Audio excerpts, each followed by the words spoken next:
We are going to continue with our public portion of tonight's workshop/meeting. Before we begin, could I just ask everybody to please stand for the pledge? Pledge allegiance to the flag of the United States of America and to the republic for which it stands, one nation, under God, indivisible, with liberty and justice for all. Thank you so much. Before I begin, I just have to take a moment to just recognize the fact that we are, I think, into our second day, Mr. Lochner, of having the mask optional component to our school year. It's been a very, very long 2 years. And I got to tell you, I mean, just personally, and I think I could speak on behalf of the entire Board of Education, I'm very proud of what we were able to accomplish during the last 2 years in terms of trying to keep everybody safe. I mean, we've seen so many communities in turmoil because of the difference in opinion. And you know, through these last 2 years, I think we've been very, very steadfast, and our message has been clear. We're going to allow ourselves to be led by the science and the mandates that are coming down from New York State and our local Board of Health. And I think that that is something that, you know, each and every one of us should be proud of. And, you know, I think that your message, Mr. Lochner, has been incredibly clear, and I want to thank you for that, because even your messages as of this week were right on point in terms of, you know, we have the mask optional component to this school year, but the fact that we should respect each other and what that choice is for each and one of us and our families is just so critically important. And I just want to just give you the time to just take a moment, if you'd like, if you want to just talk about that. And really, what's it been like for our students and our families in the last couple of days? Thank you, Mr. Feliciano. Thank you for the kind words, too. You know, I would like to say that I'm very proud of this community. And I'm proud of our kids, the families, the staff members, because the reality is that there are varying opinions. There have been for the last 2 years. I've received emails and phone calls from many people with all different thoughts. But what's different here in Brentwood than in other communities, and this is why I'm extremely proud, is that they've actually followed what we've asked them to do. And I know that this is, you know, people feel differently. They felt differently from the beginning about masks, about vaccines, about social distancing, or whatever you know, controversy they may be thinking about in relation to COVID. They've always respected what we've asked them to do. And that's, you know, the students have been amazing from kindergarten, pre-K, really straight through 12th grade. I think we've had great leadership from all of our students. Our staff members, the same thing. They really have complied, really, you know, terrifically. And like I said, I know that there are many people who, you know, have varying opinions. But when push came to shove, they respected what we asked them to do, and they've done it. Now, it's been interesting with the face mask. I mean, yes, we've made it optional. And it is important, as you stated, that, you know, we do respect everybody's right to form an opinion. And that opinion may change. I mean, as time goes on, you know, people may choose to put a mask back on. They may choose to use it part of the day. Sometimes kids I've seen, they might be in certain classrooms in tight situations. They might feel strongly about putting a mask on. Maybe in other places they take it off. And that's fine. And I'm you know, asking staff members, and I'm sure they're doing this, that we respect kids' rights to wear a mask or not wear a mask. And the same with other staff members. I mean, if they choose not to wear a mask, we respect that. If they put one on, we respect that as well. I also would ask that, you know, there are times that you may have you know, a cough or a virus or something along those lines. Maybe you would think about putting a mask on.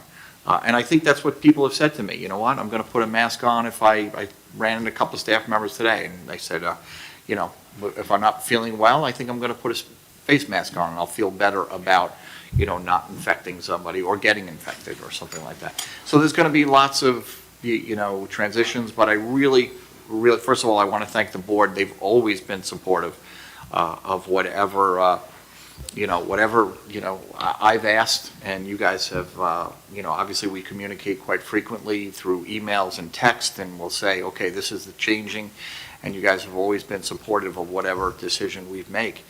But again, I would like to thank the families, the parents. Many of them, as I said, have contacted me over the last 2 years. We've had conversations, whether through email or on the phone. They've listened. Some are not happy, but they've complied, and I think that's terrific. I respect that tremendously. That's not an easy thing to do. Other communities have been in turmoil, as you've said, Ms. Feliciano, and we've weathered this as a community together. And we'll see what the next few months bring. I will be happy to say I put it out to the district employees, but the last 2 days, knock wood, we've actually had 0 positive cases today and 0 positive cases yesterday, and just very few from our vacation week, which we were concerned about. Typically when we return from vacations the last 2 years, we get an incredible amount of positive cases. So I think, thankfully, Suffolk County, Brentwood specifically, Suffolk County and New York State, and hopefully the country and the world are going in the right direction. Yeah. Thank you, Mr. Loshino. So again, on behalf of the entire Board of Education, we'd like to thank each and every staff member in this district. I know, and we know, that it hasn't been easy. Your dedication has been just amazing, and to all the families and students as well. Thank you for your cooperation, and we hope that this is going to be fully behind us soon. So thank you to each and every one of you. With that being said, I would like to, continue with the workshop meeting for tonight. Ms. O'Connor, it's all you. Okay, welcome everybody to our 4th budget meeting. And tonight we have a couple areas presenting. That's our bilingual and ENL department, as well as our secondary education, and we'll also talk about BOCES tonight. So I'll turn it right over to Assistant Superintendent Ortiz Rivera. Good evening, everyone. Good evening, Board of Education, and good evening, community members. Buenas noches a los miembros de la comunidad también. Vamos a presentar, let me just switch now to English. I know. So tonight we're going to, you have a presentation right now. Let me just get this here. Candice, would you be able to help us get the PowerPoint ready? You might have to adjust the microphone. Oh, yes, I have to do that too. I don't see it there. Okay, excellent. Excellent. That's it? That's it? Is it good? Is it working now? Okay, excellent. So the title of our presentation tonight is Secondary Education Budget Presentation, Portrait of a Graduate. And you will see why we gave it that theme of the presentation. So let's just go ahead to the next slide. Okay, it's not. Candace has to do it, right? Candace, I need to be able to share.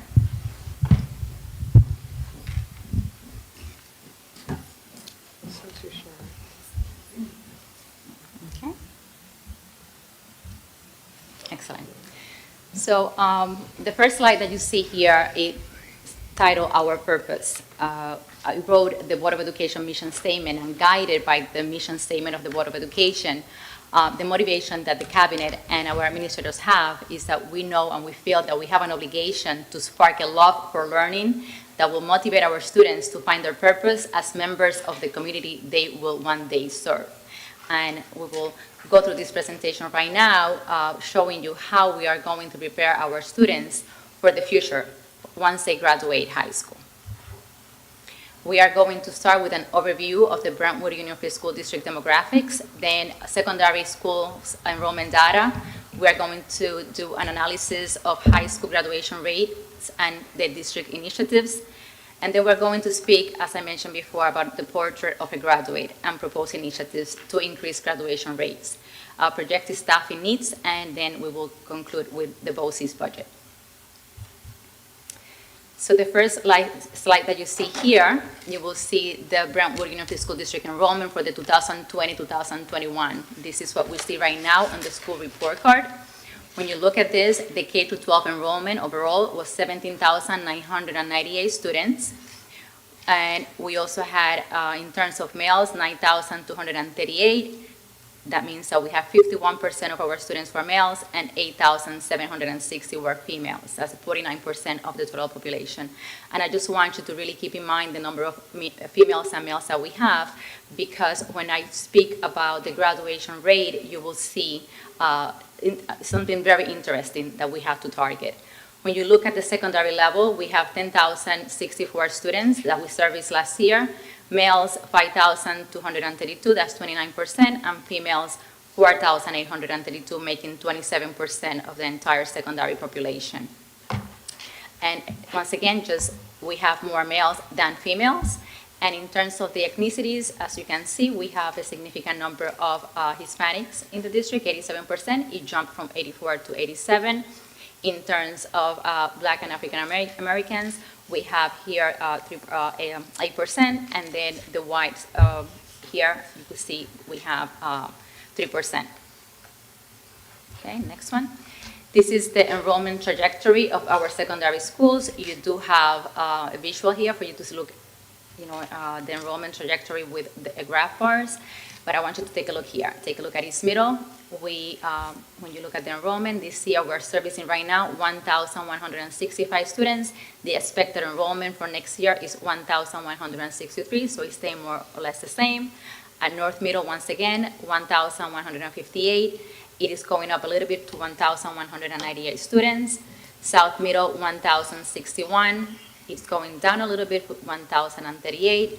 West Middle, we see a significant decrease there from 905 to 760. However, we have to keep in mind that that is one of the schools that takes our SIVE students with interrupted education.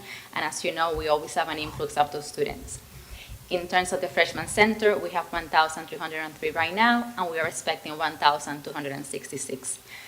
We do see a significant, if you really see at the high school, because we have 4,363 students right now in day school, 176 that only attend evening high school. We do have a total, in counting the evening high school students, 4,539. We are expecting during the day school next year 4,642 from the 4,363. So that is a significant number for the day school, even though you can see that total enrollment is lower than this year. But this is very fluid. We always expect more students than when we actually present here. Okay, now we are going to discuss all the projections by school. So at East Middle School, as you can see in grade 6, the enrollment stays pretty much the same. This is the general ed enrollment. Everyone, including bilingual and ENL, and special education students are included here also. Grade 7, the same also, more or less the same. It went from 409 to 372, 8th grade 379 to 414. I included here the bilingual enrollment. Paula Rivera is going to speak about that, but it was important for me to include it because many of the students, as you can see, we're going up in grade 6 from 70 to 95, 7th grade 75 to 78, 8th grade 55 to 99. Most of the students are at the expanding level, meaning that they are going to need also general education classes because they only need certain number of units of study in ENL. So they have an impact on the staffing that we need in general education. I also, here for your information, I have the school profile, and I included the number of teachers that each building has, the enrollment that they actually have right now, and the enrollment that we're expecting next year, and the support staff that they have.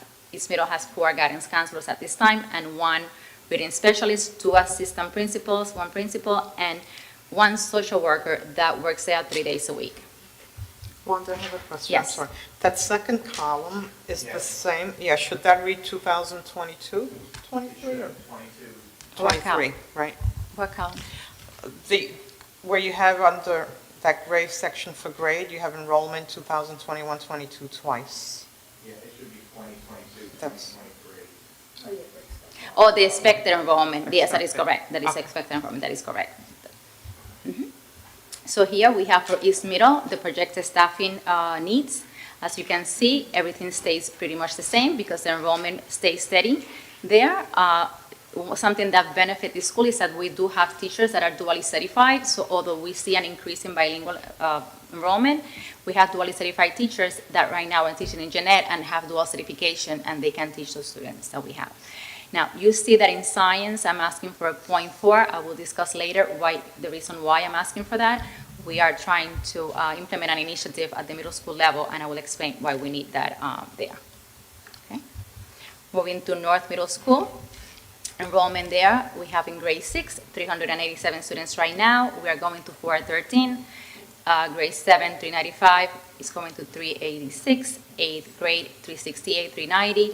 So as you can see, we do have a little bit higher increase there than we have at its middle. But in terms of bilingual, again, you'll see that those numbers there are larger.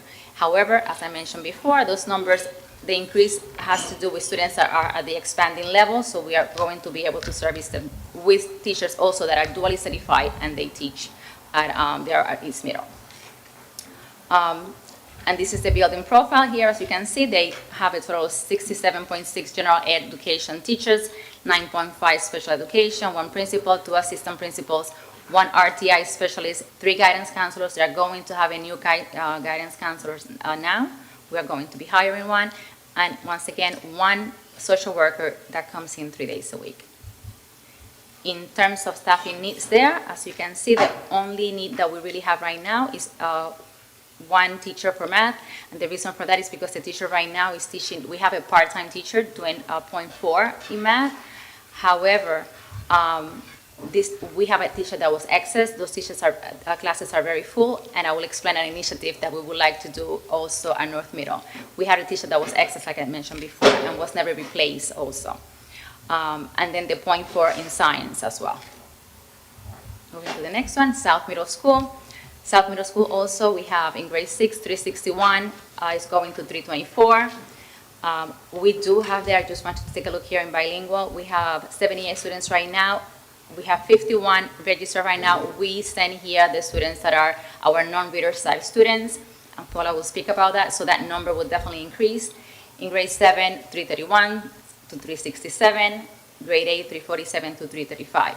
So what you can see under enrollment at the bottom is 1,050 to 1,037. So the enrollment stays pretty much the same. So there are not really that many needs in this building. Once again, in terms of enrollment, 63.3 teachers that are in gen ed. We have 12 special education teachers, 1 principal, 2 assistant principals, 1 RTI specialist, 3 counselors, and 1 social worker that comes 3 days a week.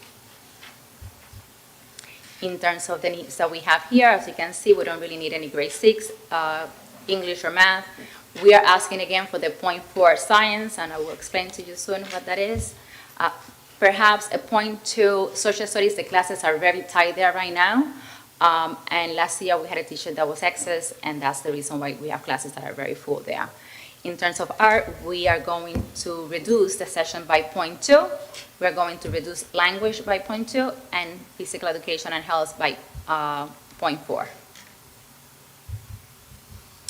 West Middle School. West Middle School, we do have an enrollment, as you mentioned before, the enrollment went down. However, it is very difficult for us to really know how many students will be coming to West Middle due to the fact that we send most of our site students to that building. So we usually, for the most part, we keep the enrollment the same. Not the enrollment, the staffing needs, I'm sorry. So as you can see, the bilingual, again, is the one that is going high, that is increasing. In grade 8, we have 68 right now. We have 46, so as I mentioned before, we are going to receive an increase in that area during the school year. But the gen ed numbers seem to be lower. However, West Middle also have dually certified teachers, and that helps us as well. Okay? In terms of enrollment here, 905 to 760, general ed teachers 59.4, special education 13.5, assistant principals, we have 2, 1 principal, 1 RTI special ed, 3 counselors, and 1 social worker, also 3 days a week. In terms of staffing needs, due to the decrease in enrollment, we are going to reduce the number of grade 6 students, the grade 6 teachers that we have there. And however, we can reduce it by 2, but I would like to take one of the teachers that we have in grade 6 and make that teacher an RTI teacher. And I will explain to you what I'm proposing to the Board of Education. And we don't have any needs in the other areas. At the Freshman Center, at this point, we have 1,303 students. We expect 1,266. The increase, as you can see again, is in ENL. The students are in ENL. They take many gen ed classes. We are hiring teachers that are dually certified again, so the teachers, we don't need to really increase in any area, in terms of ENL there. But we do need to increase, I will tell you in a minute. This is what we have. We have 70 teachers in general ed, 12.4 in special education, 2 assistant principals, 2 deans, 1 reading consultant, 3 guidance counselors, and 1 social worker. That is their full day. So the needs in ELA, we don't need to do anything at this point, although you saw an increase with ENL, ELA, and they do take regular ELA classes, gen ed classes. That we have teachers that are dually certified as well. The increase will be in music, 0.4, and 1 business teacher. And I will explain what we would like to do with a business teacher at the Freshman Center next year. The high school enrollment. High school enrollment, as I mentioned before, is definitely increasing. As you can see at the bottom here, it's going from 4,362 to 4,642 students. The ENL and bilingual enrollment is very fluid as well. We don't expect too many increases there, but we have to be prepared for the students that come in the middle of the year. When you look at the number of teachers, they have 177.8 gen ed teachers in the building. We have 1 day school principal and 1 evening high school principal. We have 5 assistant principals and 1 evening high school assistant principal, 5 department heads, 5 deans, 14 counselors, 13 special ed counselors, and 4.6 social workers. We are planning, as you all know, to go into the 9-period day also, and we are going to really need some staff in order for us to fulfill the needs of a 9-period day. And these are the needs at the building. I will explain to you exactly the offerings. So in terms of ELA, we need 3 teachers, math, 2 teachers that are general ed in education, 1 bilingual, science, 3 teachers, social studies 3, music 1, art 1.6, technology 1. We don't need any homes and career teachers at this point. 1 health special education teacher, and 0.6 language, and 1 teacher in business. Okay? So these are the offerings right now. In mathematics, we have trigonometry, statistics, and cybersecurity. Science, project-based chemistry, food chemistry, human impact on the environment. In English, AP capstone, public speaking, seminars, grit and resilience. Social studies, AP human geology, AIS classes. Hopefully we're able to bring robotics also. We don't need anyone here, but we're including sewing as well. In art, we're going to include dance. We're going to start with dance classes at the high school, something that we always wanted to bring here. And we also would like to include art classes for our students that are ungraded to take art classes. In business, principles of marketing as well, we're going to bring that also, and Low American Sign Language, Latin, and connecting cultures. So that's what we need for the 9th-period day at this point. Moving on to career and technical education classes that we offer here at BOCES. Right now, we have an enrollment of 139 students in BOCES. And I just wanted to mention what the students really like to enroll. So the highest enrollment is on the medical assistant. We have 33 students there. Cosmetology, 26. Practical nursing, 9. Nursing assistant, 14. And I just wanted to bring that to your attention because I would like to propose on the next slide something really nice that we have here. So we are proposing CTE programs at Brentwood High School and at BOCES. We are proposing to bring barbershop to Brentwood High School. We're proposing to bring cosmetology and physical therapists also. We would like to have the program here. That's what we are proposing. Dashana Doolin and Mr. John Cullen, the department heads, Wena Benes, they're very passionate about this. I'm a firm believer that this is something that we should bring here. Right now, we have to pay BOCES to have the students go to BOCES, and we can actually service 24 students, and for the cost of $147,000, we are able to bring 24 students and make sure that they have a certificate in barbershop. Our students also can get haircuts for free, so I'm selling it this way as well. Cosmetology is a 2-year program for 24 students as well. BOCES will provide all the materials that we need. They will also provide the equipment. Mike Cruz and his staff and Stacy, we already discussed a few things that we will need to do with the classrooms. Some of the classrooms, they have identified a classroom already for us. And everything is provided by BOCES. So this is something that we are proposing. In terms of physical therapies, we do have a teacher here in Brentwood who can actually teach the class, and the teacher will be guided by the BOCES curriculum and by the BOCES staff. So that's something that I really would like for you to think about and to support us if you can. So this will increase the number of seats at BOCES from 139 to more than 200 seats actually. So we would like to have this for our kids. I think that it would be great to have them here. And we could get our hair done and nails done and a few things done here. Ryan and Rhonda, when we don't have time to go anywhere, you two are invited. You will be invited too. Okay, excellent. So now, we have many partnerships with colleges at this time, and this is something that I'm very proud of, and I do want to thank the Board of Education for this initiative that we started here a few years ago. But this year in particular, where we are actually paying for our students for many of the college credits that they are taking. So the number that you see here, Stony Brook right now, we have 37 students that are enrolled, and we have 74 students that are enrolled. 37 students actually were able to pay for the course. And they are going to be getting college credit. In Suffolk Community College, we have teachers that are teaching courses here as well. We have 123 students that are receiving the college credit. We have a total enrollment of 723 students there. Some of them decide that they want college credits, right? Some of them were able to pay for this. But right now what we're doing is we're trying to identify as many students who completed the coursework, because we just started this last month, in order to be able to pay for these courses for them so they can gain college credit at the end of the school year. And we're able to do this through a grant. We are using Title IV funding to pay for this. And I'm very proud because our students will have credits when they complete high school. And you'll see when I talk about the portrait of a graduate in a minute. Okay? Evening high school and student achievement. So when you look at evening high school enrollment, we have a program from 3 to 6. On the spring 2021, we offered the program for 52 students enrolled in the program. Fall of 2021, 215. And this spring, we have a total of 288. So the enrollment there is also increasing, and our students are taking advantage of the credit recovery program that we're offering there right now. Then the times 6 to 9, the fall 2020, we have 291 students. Spring 2021, 375. We just had 595, and now for the spring, we have an enrollment of 696. So it's definitely helping.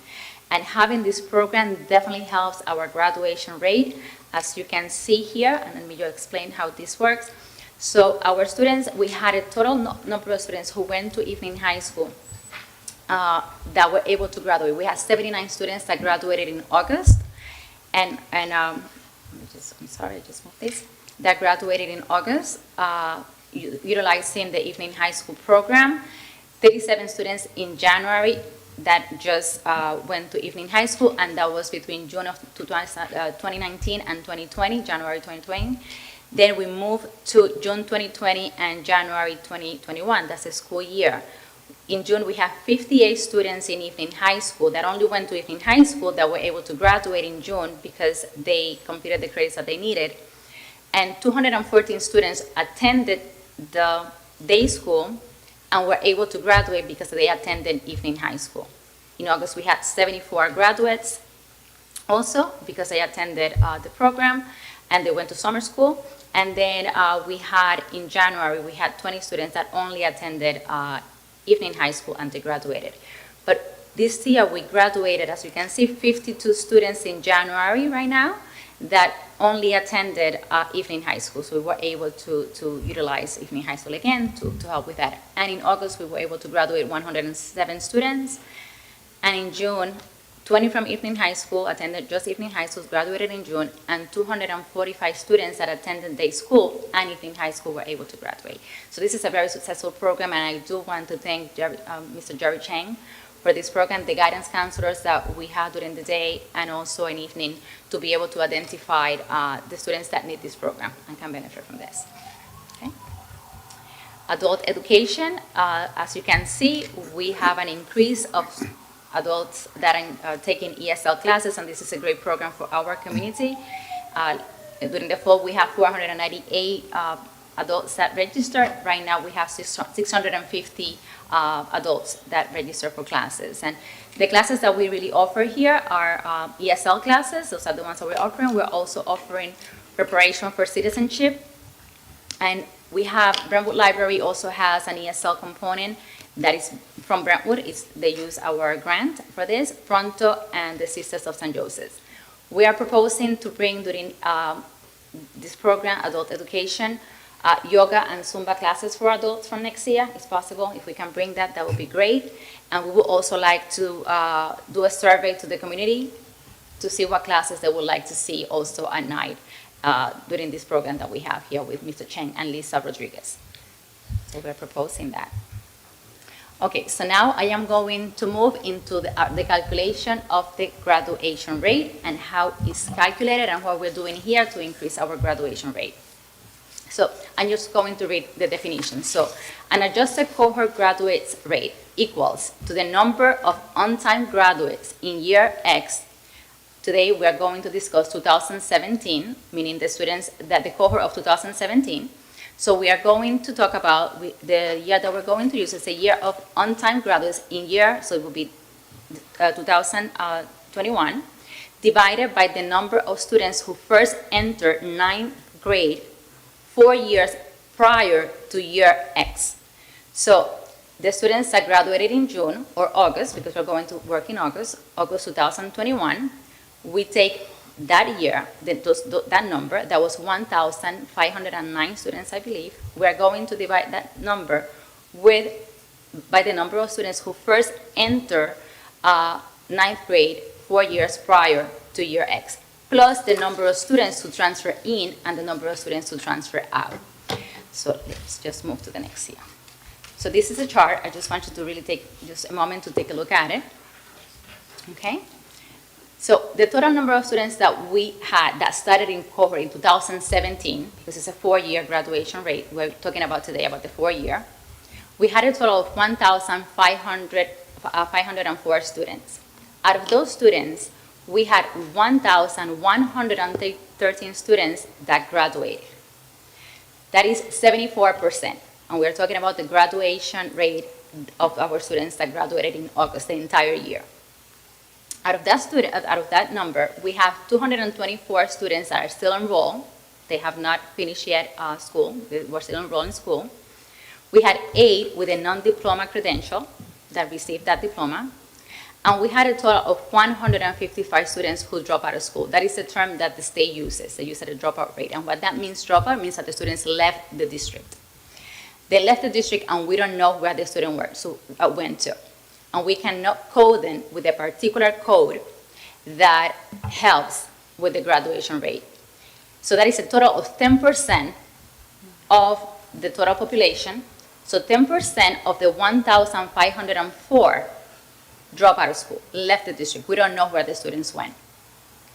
And that's why we couldn't code them. We could not indicate that they went someplace else. And I will explain to you the initiatives that we have in place to help with this. When you look at the number of females and males that graduated, and I mentioned that at the beginning when I showed you the slide of the enrollment, we had 82% of our females are the ones who are graduating, where 66% of the males are not. So we do know that we have to do something about that. Also, when you look at the students who are dropping out of school, females 7% and males we have 13%. So we know where we have to target our population. When we look at the dropout rate here, when you look at general education students, right, we have an 11% of students that are in general education. That's a total of 142 students that are dropping out of school. And then we take a look also at the English language learners. English language learners, we have 104 students that drop out of school, meaning that we don't know where they went. We couldn't code them with a code that they left the school to continue school someplace else. That's a 24% on our dropout rate for English language learners. Now, 3 years ago, we had, I believe it was 33% of our students that were second language learners drop out of school. Last year was 40, and this year we have, the graduation rate was 33% for English language learners, then the graduation rate increased to 40%, and now we have 51%. So the number of dropout students have decreased over the past 3 years. And that is because we do also have a new prevention counselor right now, dropout prevention counselor, that helps communicate with these families, trying to find out exactly where the students are going and to maintain them in school and enroll them in, at the high school level if they need help with credit recovery. Right? Any questions about this chart? Because I know that I have numbers there, so. I had a couple of questions, but I'd rather just you finish, Okay, so that I perfect. know you have a thought process going on, so. Yes, excellent. All right. So the 3-year comparison for graduation rate, as you can see here, I mentioned before, 2019 was 74%, 16% dropout, 76% we have here, it was in 2020, 12% dropouts, and as you can see, they actually went down. So 74 graduation rate and 10% of dropouts. So I just wanted to show you the 3-year comparison. Now, what are the risk factors here in Brentwood? So we do have a high mobility of our students. They are moving in and out of the district. We do also have students that we have to code with something called the 425 state code. That's a code that we use to indicate that the students have moved out of the district and we don't know where the students went. There's another code that is the code 150, it's a state code that if I use that code, that means that the students went to Central Isaac or they went to Wyandanch, and then that doesn't count against us. But for all of those students that you saw there, the 155, for the most part, I have to use a 425 code indicating that the students have left the district. We don't know where they are at this point. We also have inconsistent attendance, and for that, we have many external factors that can be applied to that. Many of our students need to work. They also have early adult responsibilities. They have to babysit. We have students that have low achievement as well, and this is due to deficits in early grades, or they have interrupted education. As you can see, we have a significant number of students that have interrupted education, or they have a lack of interest also. We do have a significant number of homeless students here also in the district, and I don't remember that if I mentioned that on the slide, but we have a significant number of homeless that also drop out of school. Students with interrupted education, they lack credit, or they're overage also, and they become 21 before they can gain all the credits that they need. We have some suspensions because we have some students that have they have mental health concerns, level of the household stress also we have to take into account for the risk factor. And then when we have students that are failing courses in grades 6 through 8 in ELA and math, and also grades 9 to 12 in any subject, I want you to take a look at this research that says retention of one grade increases the risk of dropping out of school by 40%. Retention of 2 grades increases the risk by 90%.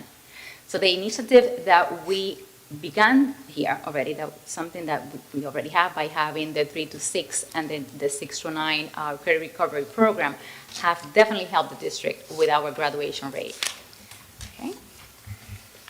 So this is my proposal, our proposal. We discussed this with the high school, and what we're calling this is Graduation Plus. And what this means, Graduation Plus, is that the district will commit to graduate most seniors with a diploma and something that we are calling the market value asset.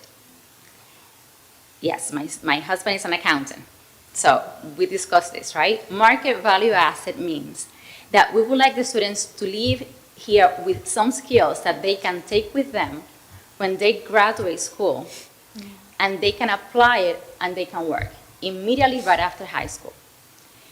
So they can either pay for their education, or they can just go ahead and work if they decide not to continue with college and a career, with college. And those options, as I mentioned before, the CTE credits that we have, we would like to increase that, so they will either have a certification, they will have some kind of work-based learning experience, such as an internship, job shadowing. We will give them exposure to field trips and guest speakers, so they understand, different fields. Also, something that you already started and we have your support is to make sure that we have continued to provide funding for free credit college courses. So our students leave the school with many courses also that are college bearing. Now, the process is going to begin in grade 7 with our guidance counselors when they begin to present Navians, and then grade 8 when they create what is called the individualized graduation plan. So all of our students, we already began that process. We started that process already. The guidance counselors are working with them.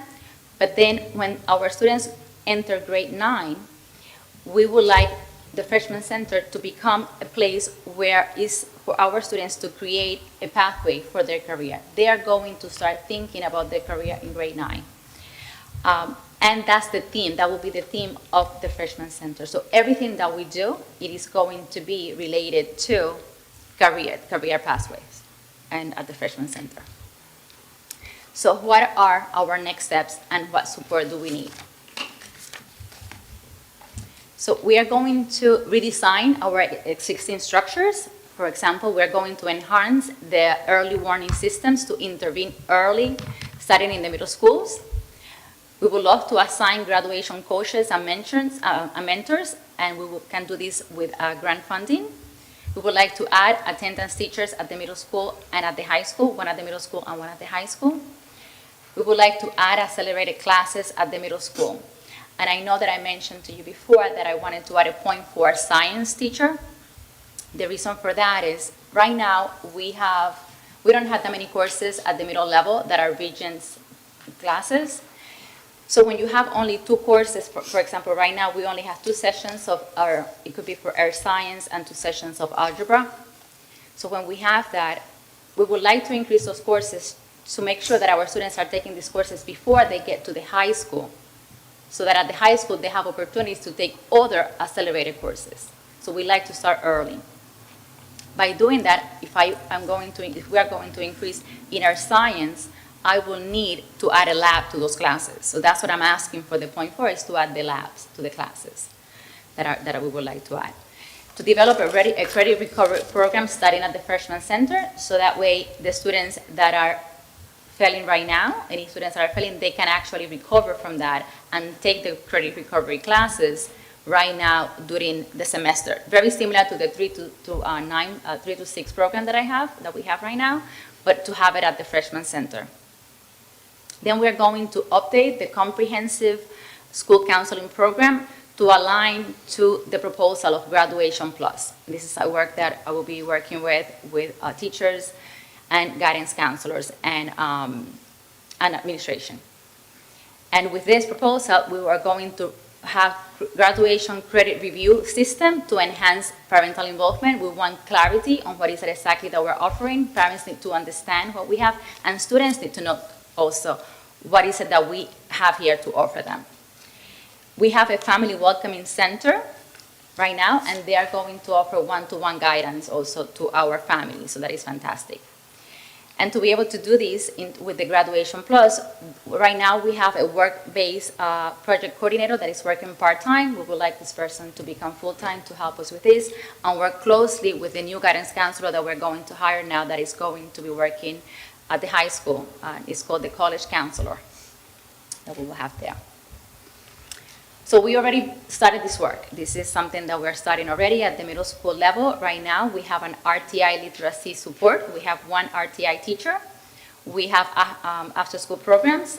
We have the Math Academy, ELA enrichment, NICES lab preparation. Our guidance counselors are already exposing our students to Navians and to career readiness.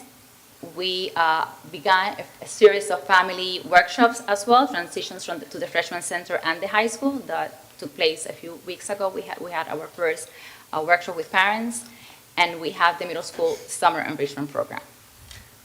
Phase 2. So phase 2, I already mentioned to you what we would like to do with the earth science classes, right? We would like to add more earth science classes because that's the region's course. We would also like to add more algebra classes. And as you know, due to the pandemic, many of our students are not really functioning at grade level at this point. But we are very ambitious, and we do want to make sure that our students get what they need to get and provide them the support that they need to get them to take algebra. So at this point, the building principals are offering 2 periods of something that is called in grade 7, the accelerated or enriched math classes. What we would like to do is add more than those 2 periods of classes, so we have only really, let's say, 60 students benefiting from that enriched class in grade 7. What we would like to do is add more of those enriched classes and then provide them with support of another teacher, so that way we can prepare the students to be able to enroll in algebra the following year. So then we're graduating, the students are able to take the algebra class already at the middle level and do not wait when they have to go to the freshman center or the high school to take algebra. This is the way that we should, they should be taking algebra at the middle level, not really wait until they are at the high school. And this, like I said, open more opportunities. So for that, we already have in each building 1 RTI specialist that is servicing grade 6. I would like to add another RTI specialist to work really basically mostly with the math, with the accelerated math classes in grade 7. I mentioned before to add the attendance teacher as well. We mentioned this at the last board meeting when Rhonda Young presented, to implement an alternative program for students who are suspended for more than 5 days. This is something that we're going to present to you at a later time. Continue to add funding to field trips and motivational speakers at the science enrichment program. So right now, as you know, we do have an excellent science program at the high school level. We would like to have a middle school science program very similar to the one that Dr. Guerrella has during the summer. And the students that are working with her, we would like for them to become the mentors of the students at the middle level. We already have a plan also for that. We have something planned for that. Summer school for middle school students, we offer that. Something to consider is a transportation. We always talk about transportation. We should consider that. And we already began a curriculum audit to make sure that when we begin to write again our curriculum for all the subject areas, we need to make sure that we have interdisciplinary rigorous writing and speaking components within the curriculum. So that's phase 2. For the freshman center for phase 1, we have a 9-period day, right, already, and it's great, it's amazing because we have been able to provide lab classes for our students. We decreased the number of study halls. We have a reading consultant who is working directly with students at risk and with students that are second language learners. Our guidance department, our counselors are pushing into classrooms to teach students about Navians and careers. We also have after school enrichment there for students that is available for students. We have the Bridges programs, we have MBK, and we have Girls Inc. For the first time, we are going to have what is called the first medical career fair that is going to happen next Friday at the Freshman Center. We're very, very excited about this. There are many opportunities for our students, and this is sponsored by Northwell Community. It's called the Northwell Community Scholar Program. They're also going to be providing the following year mentorship for our students. So they're committed to stay with us. And this is the part that I really like, because if we are going to give the theme, right, we're going to have a theme for the Freshman Center to be our career pathway center. We already have already started the process here. Okay, we are going to require in phase 2 for the freshman students to have a seminar, for all of them to have a seminar. Develop a career pathway, as I mentioned before, for all freshman center students. So the graduation plus will start at the freshman center. I mentioned that before. We would like to add biology courses and also offer health classes there. So when the students get to the high school right now, they don't really have to take the biology courses right now. For the most part, what we're offering at the freshman center is earth science. I mentioned before the credit recovery. We're going to continue with staff developing in the area of literacy and math. And again, more field trips, motivational speakers, and provide support for MBK and Girls Inc. At the high school, as I mentioned before, we like to propose to increase opportunities for dual enrollment, honors classes as well. Also, we would love to continue with the motivational speakers. We had a few already that are coming in. The board approved all the proposals last month and in previous months. We would like to cover the cost for the PSAT and methods prep courses as well. That we'll have to increase that through our BOCES budget. Continue to conduct the financial awareness seminars that we're already doing. We are going to continue to do that. It would be great if we could add a summer bridge seminar for honor students and AP students as well, and then provide guided SAT and ACT courses after school and during evening high school. So we are proposing that as well. So now, look at this. So we are getting them ready. We have a vision here, right? So if we are going to get them ready, we also need to get them dressed, right? We're giving them everything. So I would love to have also some funding to be able to provide something like this for our students. I think that when our students go to field trips, when they go to different colleges right now also to visit, they should wear something like this. I think a tie, some blazer with the logo. I had Teresa Jacalon help put the B there.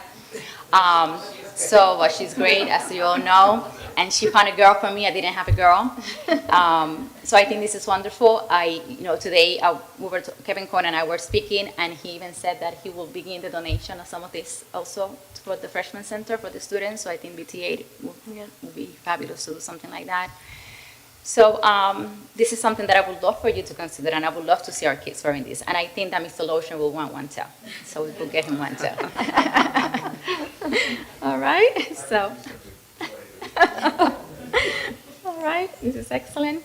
So this is, the staffing needs summary. Everything is there for you, for you to analyze at a later time. I'm not going through, we already mentioned this. I would like to thank our principals, the assistant principals, the department heads, the coordinators of this district for the amazing job that they do every day, and for really thinking about what is in the best interest of our students. The work that I don't do it alone. And I have been working with them about, thinking about this plan and where is it that we want to see our students go. And they had an integral part here, with this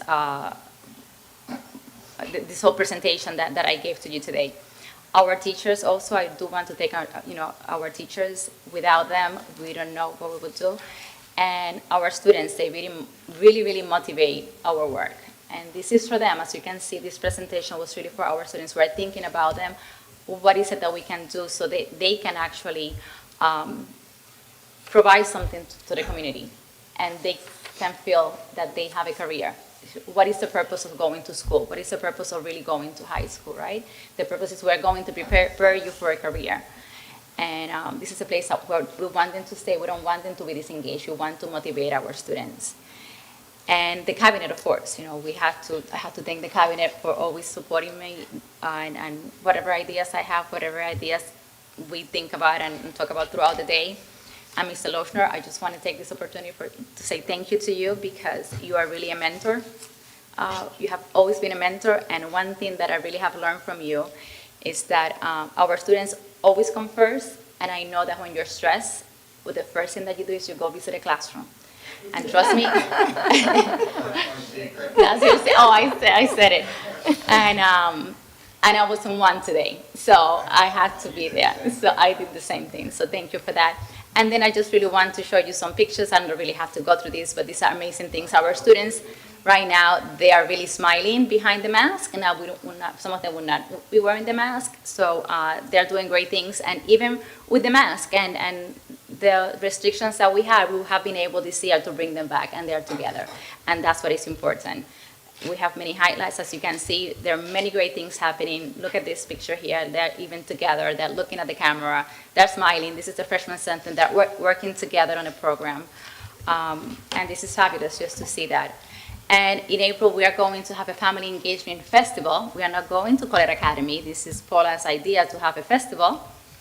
And these are some of the topics that we have here that we are going to be inviting parents to participate in a It's like a parent academy, but we're calling it a festival, so everybody come, all right? So any questions? I have a couple. I know Yes. that's this. Way back on page 20, when you talked about the career programs that are going to be certificated, I believe, right, the barbershop, the Yes. cosmetology. Will physical therapy be a certificated program? Will they be physical therapy assistants, or what will be the title? They will be able to be personal trainer, like a personal trainer. Oh, okay. Yes. So it's not personal physical trainer. therapy the way No, we no, no, think no, of no, physical yeah, the therapy. trainer. And there's a There's a certificate for that, certification yes. personal trainer. Okay. Yes. So that's one. And one of my other questions for the accelerated math classes at the middle school, you're only asking for one math teacher at one of the middle schools and one RTI, so. Right, because what we are planning to do, right now, we have enough math, we will never have enough teachers, I can never say that to you, right? But right now, we have teachers right now that are teaching math courses. So in grade 7, we have general grade 7 classes, and then we have accelerated classes. We want to convert some of those general classes into accelerated classes, and what I'm asking is for that RTI teacher that is going to work alongside those teachers, the teachers that are now with the students, right, that we are placing in those accelerated classes to get them up to speed so that with the following year, they can take algebra. But you only asked for one RTI No, because what you saw West Middle, I wrote there one RTI there because I thought it was North. I put it in the chart here. Right, let me show you. It is right here. The staffing needs, one RTI for East Middle, one for North, one for South Middle. It's on the graph. So we don't currently have those? We don't cover what? We We don't do. have RTI teachers? We I do thought have did. them. Yeah. For ELA. We have it for ELA, right, so I'm Sixth grade. asking for an Okay. additional RTI. That's what I'm asking for. So we never put these RTI teachers back when we came back But from last COVID? year, we Didn't put the have- RTI back Only one. into the middle school. Only one. But prior to COVID, we had, No, we didn't have two. We never had two. So I'm asking for two. yeah, but I thought we had RTI teachers working. I know we No, did at some wait, if I point. could just explain, we did have RTI pre-COVID. Then we brought them back this year. We have the RTI specialists who are working with our sixth grade students. What Ms. Ortiz is recommending is that we bring in another RTI specialist who will now work with seventh grade math students. And the reason we don't need to add math teachers across the board in terms of middle school is because what we'll do is we'll just convert those teachers that are teaching seventh grade general math to now they'll teach the accelerated math. And the same with algebra. We don't need to increase in algebra either because we'll just take, they'll take 24 kids that are taking eighth grade math and they'll now take an algebra class. So does North Middle School have more students? Is that where we're adding one math? No, right teacher now more? they have the enrollment went up in grade 7 and 8, but also right now they only have a part-time teacher that I will have to come to the board Okay, and said, got I it. need a teacher. So that's what I added at 1.7. You're not adding a full, you're adding like a 0.4 or whatever. 0.6. You already have a 0.6. It's like adding a 0.6, exactly. But I do have to post for a full-time Full. teacher. Mhm. Okay, I Right. get that. Yes, I good did have question. another question, Yes, let me find it excellent. here. The work-based project coordinator, is this the person working, I don't want to say the name, but we have somebody at the high school We who's have doing someone this? who's part-time. I believe that he's only there 0.6. We would like for him to be there full-time. So he's yes. going to split his time between the high school and the freshman center? Well, he will work alongside the freshmen, right, yes. Mhm. Will he physically be at the freshman center? We haven't discussed exactly how the work will look like. We don't know if it's going to be that person either. Hopefully, he will want to be the one, but whoever is going to coordinate this is also needs to help with that. But the guidance counselors, as I mentioned, we are going to take a look at the comprehensive plan that we have for guidance. The guidance counselors are going to help with that as well. Mhm. And we will be hiring a college guidance counselor. So that person is also going to help with this. And they're going to be at the high school though? They will be at the high school, yes. Mhm. Okay. And then I noticed we have 3 social worker at most middle schools, like only 3 days. 3 days, right. But One. Ms. Rhonda requested more social workers. Mhm. And right now, And they're psychologists in the building. And they have, right, they alternate. They're not yeah, no, I didn't put them there. Mhm. yeah. That's all I think I have for now. That's it, okay. Thank you. I have a question. I'm just curious, With the advent of the 9-period day in the freshman center, what are the number of study halls? Has that increased? Because I recall when we had the 9-period day years ago, that some of the students had 2, 3 study halls. Well, we started the 9th period this year a little bit late, right? So it wasn't really that easy to really revamp the entire master's schedule. Mr. Otero did an amazing job with the new teachers that were hired to add more courses. We were able to reduce the number of study halls. Right now, I'm asking also for a business teacher there so we can offer some business courses as well at the freshman center to avoid to have the study halls that we have there now. We would like to minimize to get them almost to 0. I mean, that is always impossible, right? But we would like to have that. But we reduced the number of study halls, absolutely, we really did. Now, how would that affect the high school when we have the 9-period day at the high school? We will, in terms of reducing the number of study halls? In terms of the number of study halls when you add that 9-period day, because Right, years ago, I understand they had, some of the Right, so students that- again had too many so- study halls. Right now, let's say that the study halls, they will actually, many of them will become the lunch period for many of our students. Okay. So we are definitely going to reduce the study halls by all the staff that I actually listed there, we will reduce that as well. And we will be able to provide you with that. These numbers, these are projections at this point. We have not yet received what is called the course tallies yet. That comes in April. We will be able to give you a more accurate sense of how it's going to look like. And like I said, these are only projections. I could probably say, okay, I don't really need 3 teachers anymore for ELA. I only need 2, or I need 4. I can always come back and say, depending on enrollment. But right now, this is what we think that we're really going to need based on the numbers that we have. But we have not created a schedule yet. We are waiting for the tallies.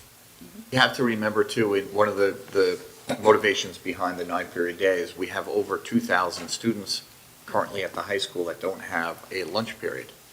So that, hopefully, this will give them an opportunity to have a lunch period. Because But- I'm thinking in terms of smart scheduling. Absolutely. Those that don't have a Yes. lunch period, have a lunch period. Exactly. Students get, if any, 1 study hall a day, not 2. That was my concern. Absolutely. No.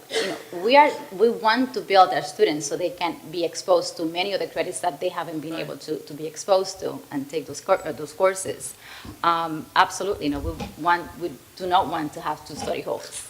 One will be the lunch, of course, and then an elective that they are able Well, to take. that's why, I'm thrilled. I think we all should be thrilled with the courses that Wanda and the high school team have put together.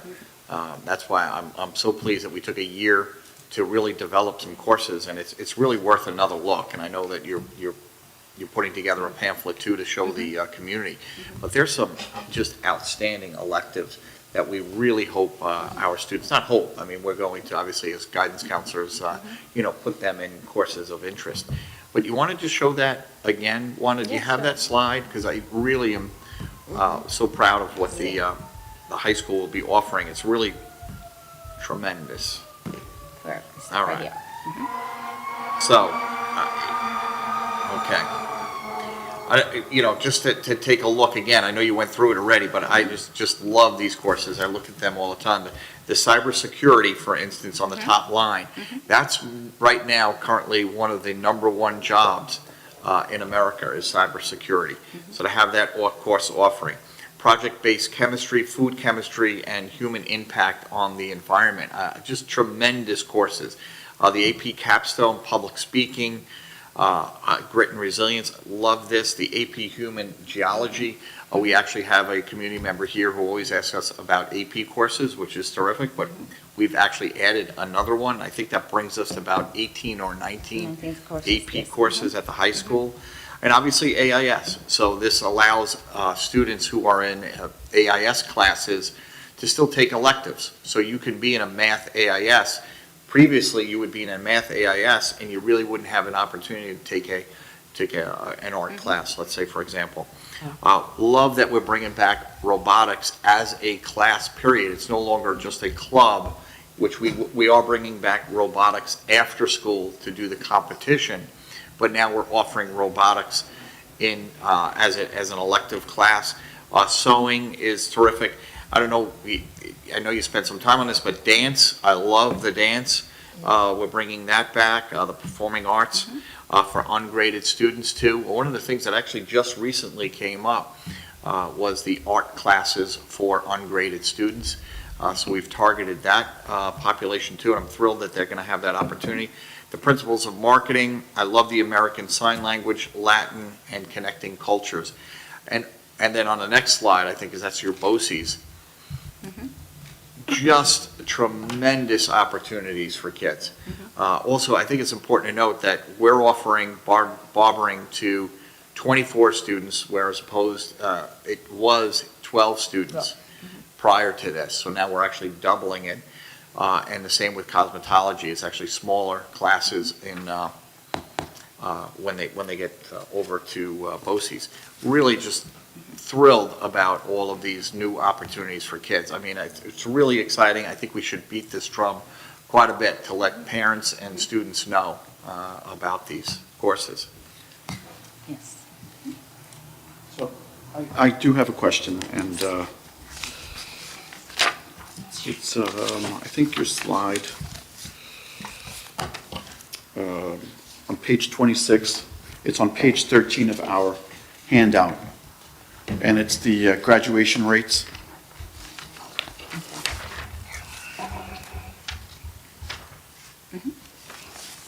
So first, I just really have to commend you for taking this issue head-on. I mean, I don't think that we've had this kind of detail in the past.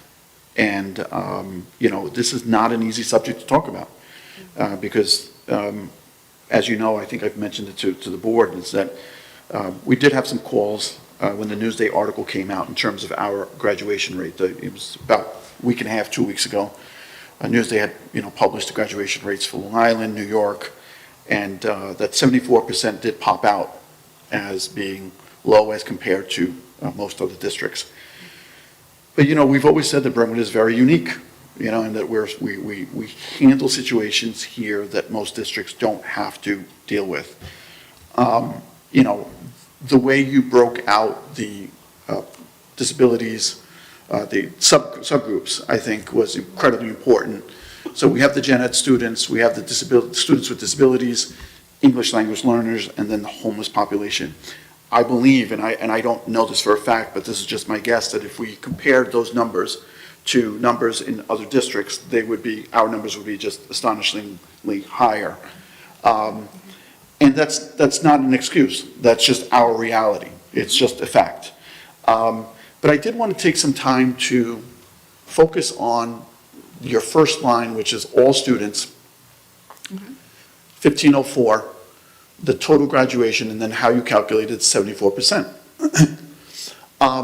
Because what I think that we still have out there somewhere is the still enrolled. So the 224 students that you've identified as still enrolled make up 15% of our graduating class. When and where do we get credit for those students who are still enrolled, who will graduate, hopefully, some point in the future? So then the students, hopefully this year, right, we have a cohort of year 5, and then we also have a cohort of year 6. So they graduate within the 5 years or 6 years, and we do get credit for those students as well. So eventually we will get credit for them.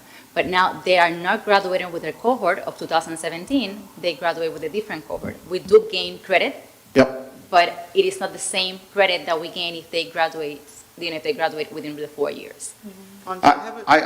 I understand that, and I appreciate that completely. The only reason why I'm bringing this up is because, you know, like I said, I may understand that because I've been doing this for quite some time, but I just wanted the community and, you know, board members to understand that there's a lot going on in these numbers. And, you know, and I had gotten calls from community members, when that Newsday article came out and said, you know, the 74% is ridiculous.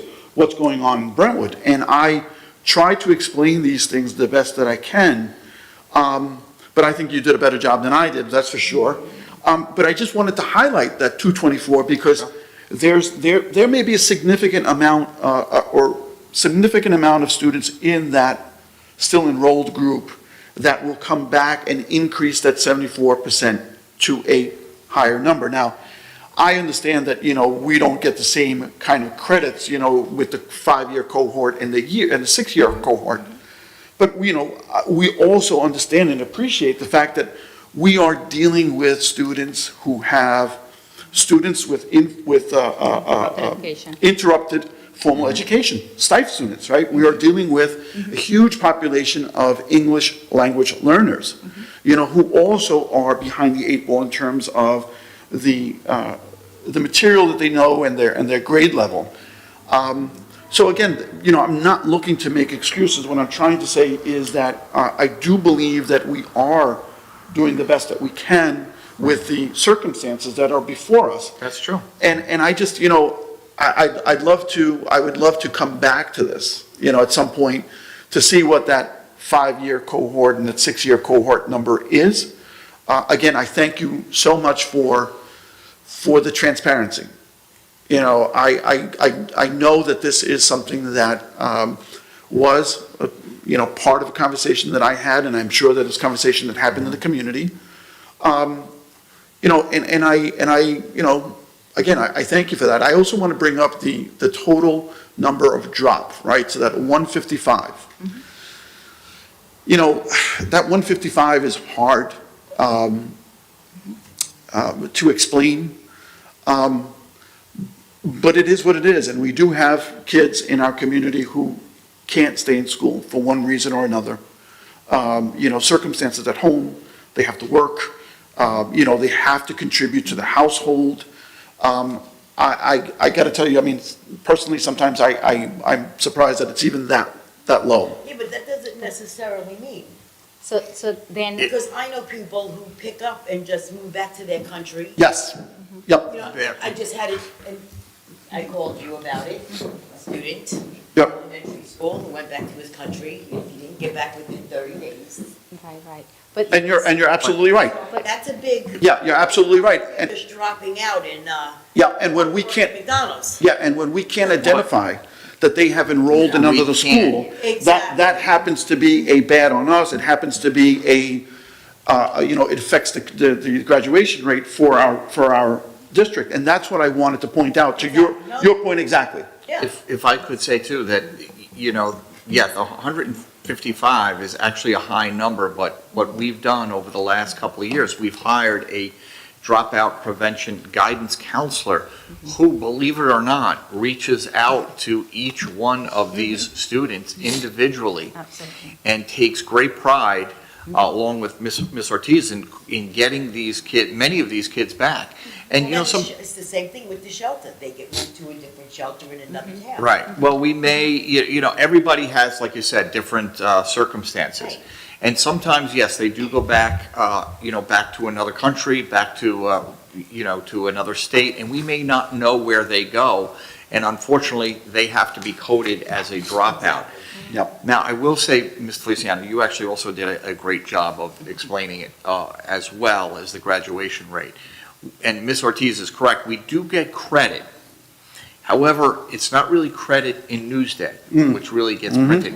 And one of the things I'm very proud of, and I know everybody here is as well, after 5 and 6 years, we will have to the mid to high 80s of graduation.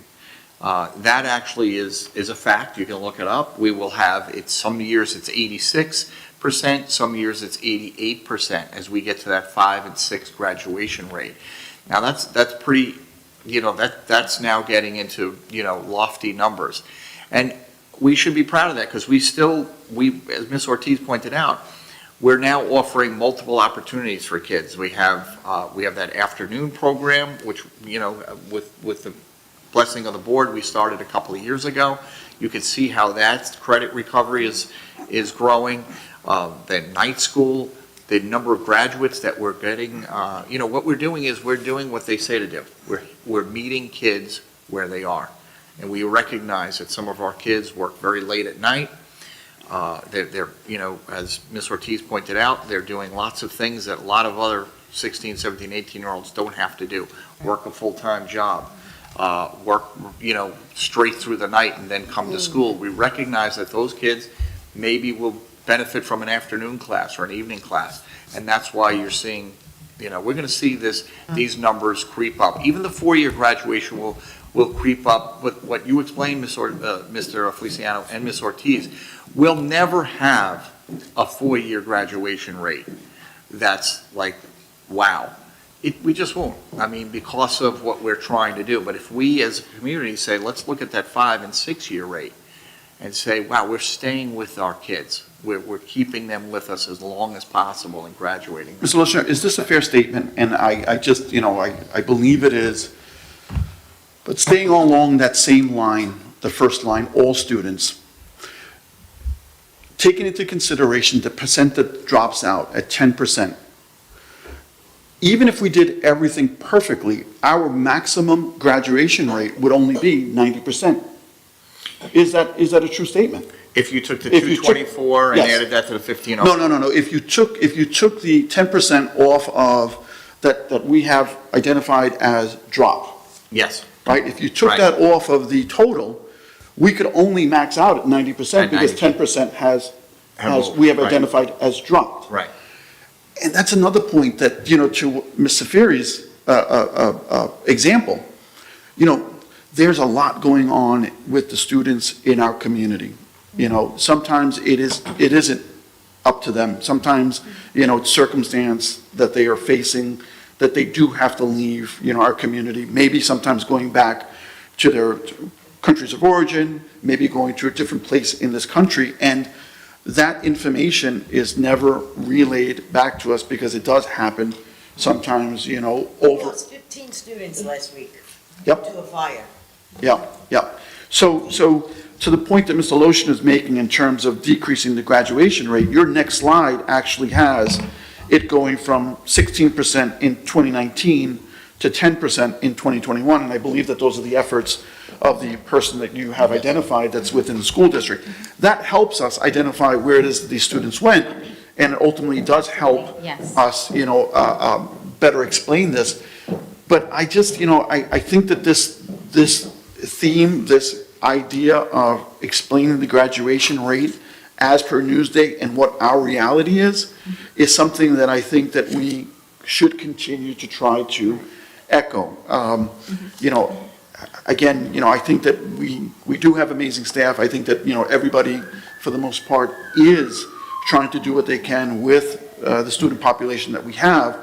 And I just, I can only end this with thanking you and your staff and all the administrators and teachers and Mr. Lotion and his cabinet for really trying to explain this in a way that I haven't seen in a very, very long time. I have a question. I'm sorry, Mr. I think Mr. Lochner answered. The 5-year students and the 6-year students, when they graduate on that 5th year, do they get counted with that year's graduation rate, or? No, And if not, where is it that they get counted? we do have the 2000, we have a 4-year cohort that we get credit for them, a 5 and a 6, so they will get credit They're there. separate numbers. They're separate numbers. But those are the ones that are not reported. They So will nobody never ever go hears. back in and say, Right. you're a 2017 cohort, just graduated. It will Just be- graduated 20 more students. 74% will be in perpetuity. That will always be our graduation rate for this year, for last year. However, we still have potentially 224 that will graduate.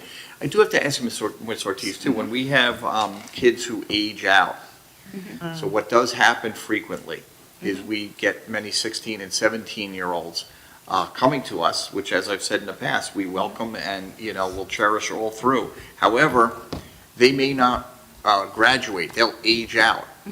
Now, they're That's another- down as non-completers. That's another code, right? That's another code that we use also Right. for those students. I love this conversation, and I do want to let you know that when I was preparing this presentation, we were trying, with the high school also, trying to figure out what is it that we can do for our students to avoid for them to drop out. So that's what all the initiatives that we're putting together is thinking about them. If we tell a student that a gen ed kid or an English language learner or someone who is homeless at this time, that we have a program for them that is going to help them gain some skills so that way they can actually work, that kid is not going to leave us. they are going to stay with them, but they need to know the purpose. Why am I in school? You know, where this is going to take me. And that's why we would like to have this work very early. We're starting in grade 7. For grade 9, this is when we're really going to have a party. This is a festival. We're really going to learn about careers. And hopefully that dropout rate will definitely, decrease with that. And by offering the credit recovery classes, even at the freshman center, those students that you see there that are still enrolled can actually go and take classes later on, so that way we have kids graduating in the 4-year cohort, and even a 5-year cohort as well, or 6, and they don't leave us. We don't want them. We want them here. They're our kids, and we Right. want to prepare them for this. Can we somehow advocate, whether it be with Newsday or maybe with the State Department, to make that 5-year and 6-year cohort number more public? We are working on that. You know what I mean? Like, this is, I Well, don't it see just where we're counts- getting credit. It really, for second language learners, it didn't count before. Now it does count, so we do get credit for them, and that is amazing. That is a great step. We do, at the state level, should definitely advocate to change a few things in terms of how the graduation rate is calculated. So that's probably an initiative that already started. And some of our MBK students are going to a forum, I believe it's next week, March, what is today? March, I think it's March 8th. And they're going to discuss graduation. What is happening with graduation? What do you suggest? Right. So they're getting input from But I students think as maybe well. we as a board should maybe be more involved in some of I that would love that. advocacy. Maybe that's Yes. something we can talk about Yes. moving forward. Yes. I just want to piggyback what you're saying. First of all, we're being penalized. It sounds like it. We are absolutely, and I remember having a conversation with Dr. Young, and I said, isn't there a way that even if you do two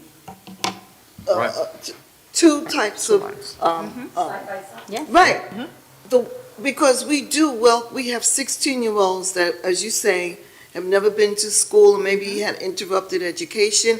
It's not fair to us in other districts that have the same demographic. So is there a way that we can lobby and, would love that. and join other school districts that are in the same position, the same way we did to get, for our foundation aid, and see if it can be changed?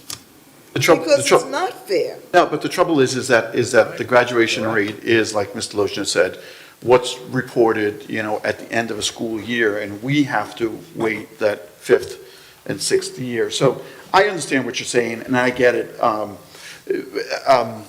don't think there should be a no. I think that we should actively pursue that. Yeah, I just really don't, I don't think that know. we should not settle for just, Yeah, no, I It is? just don't, what I'm saying is I don't know how much impact we're gonna have on how the way Newsday reports the graduation But rate. if it's changed, then they'll have to Yeah. report it the way it is. Yeah. I don't want to just sit back Sure. and say, well, Newsday reports it one way, and let's do something about it. We could certainly ask, absolutely. and Wanda, I want to thank, I'm sorry, I just want to thank you for including these risk factors, because Yeah, these this are the things that Yeah. people don't Right. think about. Yeah. We know because we're kind of immersed in this work, but people outside of our district, They may not don't realize understand. that these things are happening. So the only other thing that I wanted to point out is that, that group of still enrolled of 224 students, in some other districts, that's almost the total, or close to the total of the Yes. graduated class. Absolutely. Right. So we have a whole, in some of the smaller districts, we have a whole population that's our still enrolled, and they are graduating. Yes. This total. So, again, I'm so glad that we had a chance to talk about this and for this to be explained. I'm hoping that the community is watching and they are, listening and following along. And that anybody who's out there who may have questions as to what it is that Brentwood is doing, to please, come forward and ask those questions, because I believe that there isn't anything to hide, and that we are, doing, like I said, the best that we can with the circumstances that we're dealing with. Can things be improved? Always. Is there, is it perfect? No. No, and that's absolutely, I don't think anybody would agree with that, but I think that, this idea that there is a 5-year and a 6-year cohort, and those numbers are significant in Brentwood, is the message that I'd like to leave everybody with. I have So- a question, I'm sorry. I didn't mean to interrupt. Nope, that's it. Why is there such a big difference between females and males? I mean, it's That's- almost double the amount. Well, Dr. Vince Leone also did an analysis of the last 10 years, and it is the same. So females are really graduating, and our males are not. Many of them have to work. And when you really look at the dropout also, right, you see that 102 students left the district. They have to work, they have responsibilities, many of them. The females, they do have to work, but it appears that we have more males that have to leave, and they have So to we've help got to with the work family. we've got to work with the males. We have to work, absolutely. We continue to work with the girls, but then with the boys, we need to do something with them. And I want that blazer. I really want that. Blazer. So I have just one more question. So in terms of the homeless student population, you have identified as 13 drop. Do we know where they're going? Because usually, I mean, so here's the thing about it, is that the county has to kind of follow these families along. We might be able to get some of that information. That is excellent. Right now, many of them are the unaccompanied refugee minors also that are unaccompanied. So we probably don't know where they went, but that is a great point. So they unaccompanied youth are identified as homeless? No, not all of them. No, we have some that are homeless. Yes. Okay, yeah, no, Yeah, not all of them. Not all of No, them. but the emancipated ones. They will have, yes, they don't have anyone here. They're just, yes, they're 18 years old, for example, over Okay. 19. Yes. Mhm. I have a question. Do we do any follow-up with our graduates that attend college, whether they complete college and how long it takes them? to Yes, complete we college? I had the picture here of one of them, this group, and believe it or not, I was inspired by them. We had, let me just show you, right here, this Brentwood Alumni Right. Connections. Mr. Avenes had a group of students come in. Some of them have already they graduated, they are engineers, they have a job, and they spoke to our high school students. And after the meeting that they have within the workshop, I met with some of them, and I asked them, can you tell me what are some of the things that you would like to know, that you would like to have here in Brentwood that you didn't have? And many of them mentioned exactly what I just asked you for, these opportunities. They said that at their districts, they had the advantage of taking more credits and we didn't have here. And that's what guided this work. This is for kids, and we have to listen to them. And they said they gave us the best medicine right now, so. No, that's perfect. But I'm also thinking about the students that don't complete their college education, because I know that there are, you know, I don't want to say significant numbers, but there are some that don't complete. So Paula is going to I'm just wondering speak how up- we can improve their, you know, Right. ability to complete college. Oh, absolutely. And I believe that with these career pathways, that the team, what we really want to guide our efforts in everything that we do, that will definitely help. Building their skills. I Yeah, think also Paula is going to increase- speak yeah. about someone who graduated from Brentwood. He doesn't have a college career, but he has a career, and he's very successful. So definitely, yes, we work with I that. just know for many students, not just from Brentwood, but overall, going to college sometimes is like a, you know, a shock for them. At the Absolutely. amount of work that has to be done and, you know, the level of work that has to be turned down and the time frame. Right. So And I'm that's just what the hoping that we, partnership- That was you the know. partnership. Suffolk County, Suffolk Community College and the liaisons were creating partnerships with them Okay. to have somebody there So when that- they arrive to kind of guide them when they get there. That's for Yeah. college. And then for, in terms of the CTE credits, I think, to just to teach them a trade, that's what is so important. And I think that when we have the program here and the students see what is happening with the barbershop and cosmetology and the, you know, the physical trainer, that will be fantastic if we have something like that. Thank you. So, Looking forward to Alright. hearing from Paul. Maybe we should add culinary ones, you know. Yes. Yeah. We need a kitchen. Yeah. Definitely. Oh, we We're need a working on that, too. kitchen. We have a very small kitchen at the high school right now. Although we tried, there's no room to put a new kitchen. But eventually Stacy's going to help us with that, Yes. right? We can add something else there. Yes, that would be great. All right? Thank you. I So, think you have a thank different you. part of the presentation tonight. Do you want me to do that, or would you like to see her and then I do the BOCES part? It's up to you. Whatever it is that you have Yes, scheduled. Go ahead. Go ahead. Well, yeah, whatever you have scheduled. Yes, all right. So this is very easy, the BOCES part also, so maybe I can just do that. That part. So with the BOCES budget, most of this budget, do I have to be, I have to be here? Oh, I'm Oh, yes. here, okay, Well, you have to stay on camera. okay.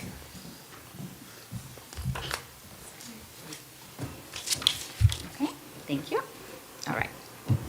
So when you look at the BOCES budget, most of these items were already mentioned at previous meetings. So I am going to discuss the coaster number 601411. This is actually zero change for the proposed It would be budget. a little bit better if you'd mentioned the budget code all the way to the left. This is the eight. Yeah, the that's eight- the the way eight we're code. used to Okay, follow. very good. Thank you, No, the Stacy. coaster. Okay, good. Thank you. Thank you. I was Thank you. looking for that. So the budget code A10104900, that's called BOLD, B-O-L-D. This is for our voting machines. We don't see any increase there. Okay. Then we have the gas fee 45. I believe that became, that's what we're paying for right now, and it's really not changed there as well. This is the cost for reports related to employment benefits. No increase there. We also have the cooperative purchasing, that's coaster 813454900. This is also for bids, right, for purchasing. For example, WB Mason, and this is just a very slight increase of 2.56. Then we go to coaster number A1430 to 4900. What you see there is online application systems that we have here, and a contract for to be part of the diversity fair. This is only an increase of 11% there. The next one will be the coaster 816204900. This is for health and safety programs and our telephone system. And I believe that this is also, this was mentioned before, this is an allocation to test the water system here in the district and our telephone system. And there's no increase there as well. Okay, and then already the next one, coaster A16804900. This was already discussed by Candy Cheng. That has to do with Opera and internet service, and also our net copier, the copy machine. If we go to coaster number 81819814900, this is the administration fee for BOCES. It's just a slight increase of 5.43%. Then coaster number 820104900. This has to do with my learning plan and curricular development. We don't have really any increases in that area as well. The next one will be coaster 820404900. Also, this has to do with the transitions for special education students for the adult students, and it's also at 0%. Then the next one that belongs here will be coaster number 820704900. This is sub-reimbursement, and this has to do that we receive reimbursement when we call for substitute teachers. We receive reimbursement from BOCES. So this is a report that we have to submit to them when we ask for subs and we send them to BOCES. Then coaster 82104,900, it went up 21.79%. This has to do with arts in education. We ask for more funding to send more students into field trips as well, so we have a higher allocation there. And we also bought this year some science kits for our students as well, and also for hospital instruction in Western Suffolk BOCES, we went up by 114.29%, so that all of that together, we have an increase of 21.79% under that coaster. The next coaster was discussed by Rhonda Young. I am going to jump to 822804900. This is occupational education at BOCES, and we increase by 11.95% in that area. This has to do with the CTE courses and asking to have a translator also and transportation for our students. Then coaster 826104900. This has to do with the library media, and in that area also there was not really an increase in that area. Then we have 826104900. Also, we had the model schools there. There was an increase for model schools. That was a 75.68% increase in that area. Total area under that coaster 16.68%. And then coaster 828154900. Those are health services, and these are health services that we provide for students who are not attending public schools. And that was it. One more course, 855104900. I know that Stacey already mentioned this. This has to do with the transportation software, and that did not increase. So the total increase for this part of the BOCES budget is 10.85%. Okay? And that's it for this part. Any questions about that? Okay, very good, thank you. All right, so then it's your turn.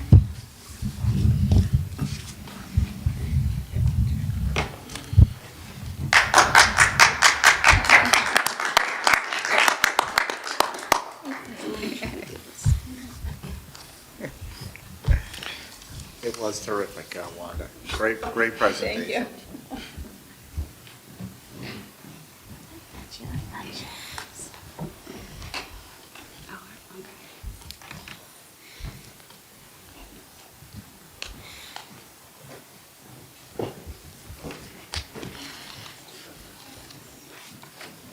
Thank you. Thank you. Good evening to the Board of Education, all present here, and those of you present at home online. I'm going to be speaking to you about the statistical update and budget, proposed budget for 2022-2023. My name is Paula Ribeiro. I'm the coordinator, newly appointed coordinator of bilingual and ENL programs, bilingual and ENL instruction, K through 12. So let's begin. Our agenda for this evening is just a quick overview of the Ls, MLLs in New York State and as in comparison to our district. I'm going to speak briefly about the proficiency levels and how that impacts our staffing and our projections and staffing, and then finally discuss our proposed bilingual and ENL budget. So I just want to mention the Office of Bilingual and ENL Programs, our vision. I think it's important to highlight why. You want to change the slides? Oh, I'm so sorry. I keep on forgetting. I just think it's important to highlight our vision and kind of share that with everybody since we have the opportunity to speak over the internet to everyone out there. You know, our vision, I want, I can, and I do. I do, you do, and then we all do. With honor, integrity, and dedication, our vision is to graduate MLL students who are autonomous, critical thinkers, communicators, and innovators. We will nurture, inspire, and empower students to take ownership of their own learning, take pride in their culture and multiliteracy, as well as integrate 21st century skills into their life's work so that they may become dynamic, empathetic, and successful citizens in our diverse global society. And I think that connects perfectly to what Ms. Wanda Ortiz spoke about earlier. So this is our team. Wanda, of course, will always be a part of our team. And Maria Rodriguez, who I have to commend because she's overcoming some heavy-duty obstacles, and she's back at work because she loves our students and the work so much. Mary Alice Gans, the high school chairperson. Karen Morgan, embedded coach for Syfe Secondary, and Denise Fuentes, who started with us this year, servicing our Syfe students at the elementary level.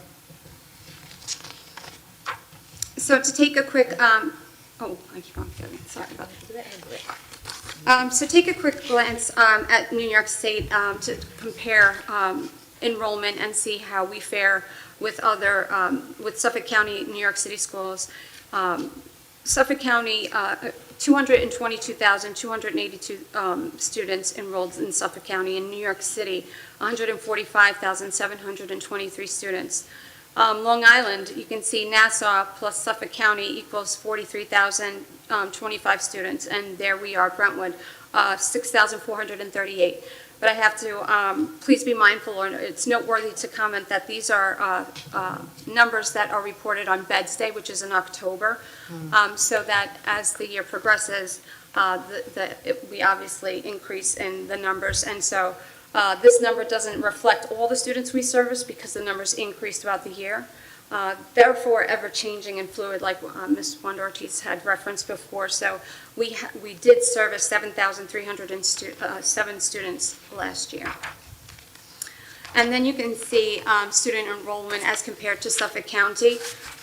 Suffolk County, 25,773, and look at Brentwood, we're 25%, 6,438. And as we noted before, it was 7,307 that were actually serviced.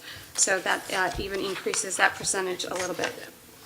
Could you just advance that a little bit, Paul? Sorry. Thank you. That's all right. And then the big five. So we have the big five schools for them: Buffalo, Rochester, Syracuse, Yonkers, and Brentwood. You can see, obviously, that we are the highest. So I don't know, I think they should start calling it the Big Six, right? And include us in that, right? We did.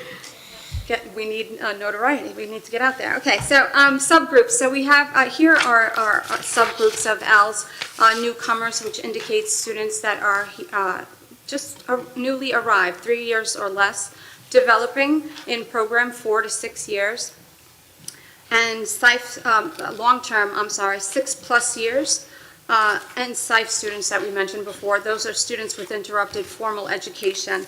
And that indicates students who are 2 or more years below grade level in literacy in their home language and or 2 or more years below grade level, in math. I'll keep my hand here, sorry. And just an aside, we recently had a meeting with the L leadership team, and it was discussed a new term that's coming. It's called SLIFE, because we do have students that are not categorized as SIFE according to regulations or requirements, but they are students with limited interrupted formal education. So when we talk about the numbers and the graduation rates and dropout prevention, some of those students come, and although they're not designated SIFE, they still do have limited interrupted education. So newcomer ELs, 3,635, the developing 2,249, long-term ELs 1,423, SIFE 570, and then EL students with disabilities 1,393.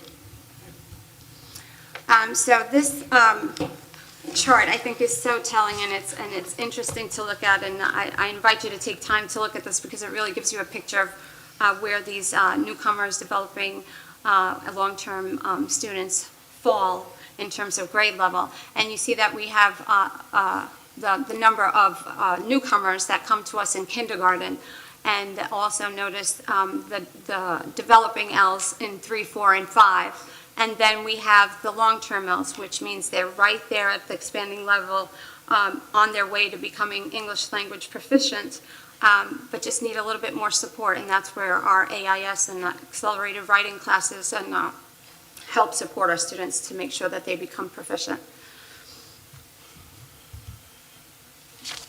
Oh, I also want to, it's noteworthy to say, we have to consider the effect that COVID has had these past few years. And it also skewed the data because in 1920 the NYSESLAT wasn't given, and so it has affected what you're looking at, and it also affects obviously the projections and also staffing as we move through this presentation. Something to consider. The number and percent of ELs, ever and non-ELs. Once an EL, always an EL. Wanda and I joke about this all the time because the idioms that we find challenging will always be there. So, I'm an L, Wanda's an L, we're always an L. To kind of consider that, and we advocated for that, to really identify students that, were Ls and that are successful, and they kind of, get lost in the data sometimes, but they're there and they're performing well. The never Ls indicate students that were never identified as an L. The former L are those that are commanding, that have reached proficiency, but that are being monitored for 2 years. The ever Ls are the ones that have reached English language proficiency and that have moved past the 2 years. And then like I had noted before, the Ls served were 7,307. I think that's, yeah. So these are the home languages of our ELs in our school. Spanish, obviously 96.99. I think that went up from, we were roughly 89%, so that did increase. Urdu, Creole Pidgin, Patois French, Haitian, Pashto, Twi, French, Creole Pidgin, Bengali, and Portuguese. ensuring quality, equity, and access, I have to mention that, we do offer so many resources and support systems for these students. I can't thank enough our community plaza liaisons who work to translate and provides workshops for parents and students, our TAs who support our students and our parents and they did such an amazing job with COVID, teaching them how to use computers and anything and everything that they need within the classroom. I have to highlight our bilingual hotline where, anyone who can call and find information about anything they need. Rosetta Stone for students and families, which thanks to being one-on-one with one-to-one computers has increased as well, and Proprio translating services. L's meeting English language proficiency, and what does that mean? I just want to review just a touch, in order to, in accordance with Part 154 of the Commission of Regulations, in order to become English language proficient, grades K through 12 have to score commanding on the NICESLAT, which is given every spring, or grades 3 through 8 score at the expanding level on the NICESLAT and a level 3 on the New York State ELA exam. And then grades 9 through 12, they can score expanding at the expanding level on the NICESLAT and score 65 or above, or a level 3 or above on the Regents examinations in the English language arts taken within the same school year. And you can see when we talked about the long-term ELs, 36% of them right there at 6th grade became proficient. And I think it's the support that we get from our program. Seeing the L, just noticing the trajectories and kind of noticing over time the number of students reported on beds and the number of L students served. Again, I had mentioned that before. On the right, bilingual and ENL teacher trajectories. We see that the year before we had 258.4 bilingual and ENL teachers, and 2021 we increased that by 5 to 263.4. And that was due to an increase at the elementary level. We opened up 3 kinder classes, 1 second grade and 1 first grade. And then we can take a look, considering, these are the factors that we consider when we're talking about staffing and what our needs are. The number of teachers you can see from 2020, 2021 to 2021, 2022. There they are, the 5 teachers, and then everything else stayed the same. We also have a SIFE embedded coach, the one that I had spoken about before, that's addressing our SIFE needs at the elementary school levels. Elementary schools enrollment comparison. So this gives us a nice picture of how we are increasing, and you see that the count for 2021 was 3,671, and in 2022, 3,867 Ls, and then there are the commanding monitoring 2 years, which also receive our support. And then these projected elementary bilingual and ENL enrollment numbers, they are a projection, as we all know. When we analyze, we have to consider what may happen, and that depends on how our numbers increase at which grade level and how that affects the next grade level and so forth.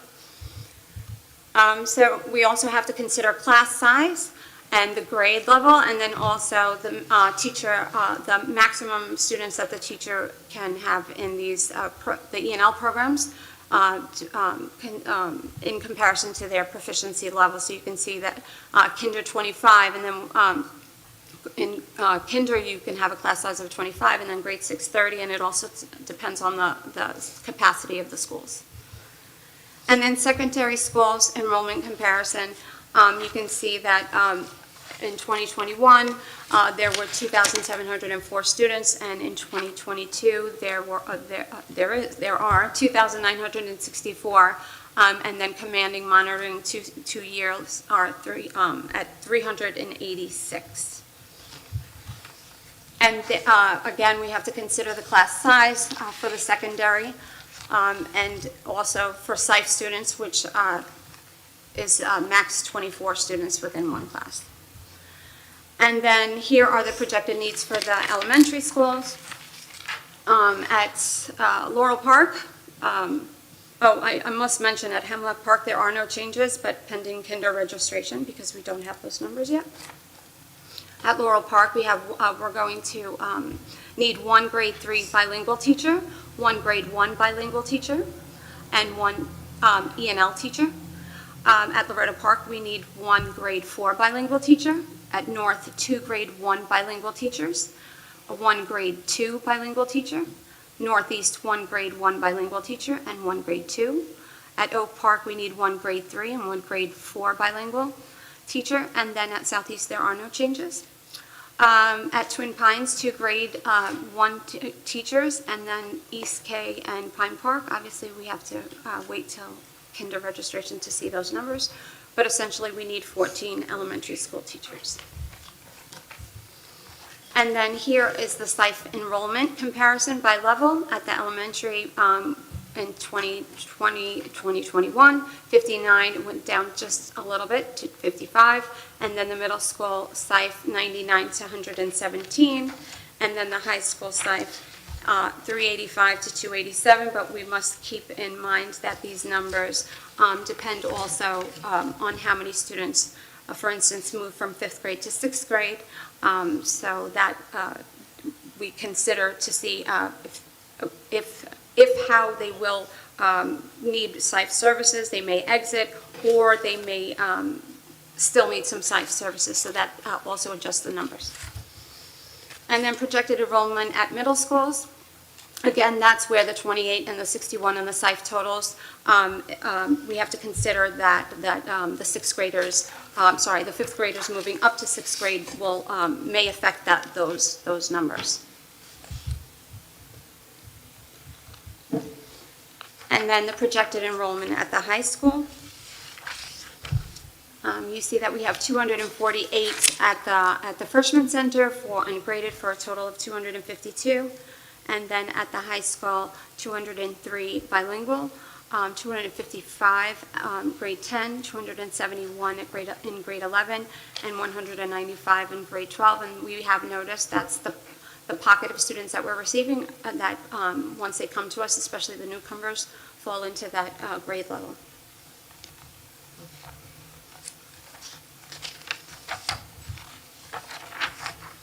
And so then for the projected secondary staffing needs, there are no changes. Everything stays the same, so there are no need for added staff. And then the current budget as proposed, last year textbooks, it was $420,731.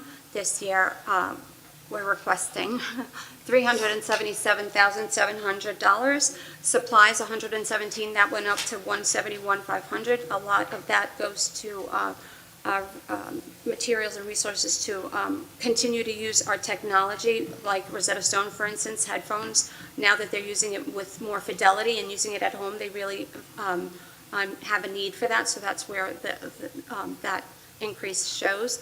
And then, so the total is $549,200, which is roughly $11,000, almost $12,000 increase. And so the numbers, right? So I just wanted to share, now that we've gone over the numbers a bit, to kind of introduce or highlight newcomers in their own words, because I think they showcase better than we can describe how they come to us. So these are writings that when they come in, they have to complete a writing sample if they're able to. And so these are just examples that we kind of save that speak to our hearts or that are funny a lot of times that we hold on to. The one on the right, I translated, it's in Spanish, and it says, "The truth is, I would want my mom here, because if she were here, my world would change. I would be with my mom, my father, and my siblings. I will study more for them and for a better future for me and for them, because my goal is that my family be together and that it never separates, so that I can study more and be happy beside them. Because who knows?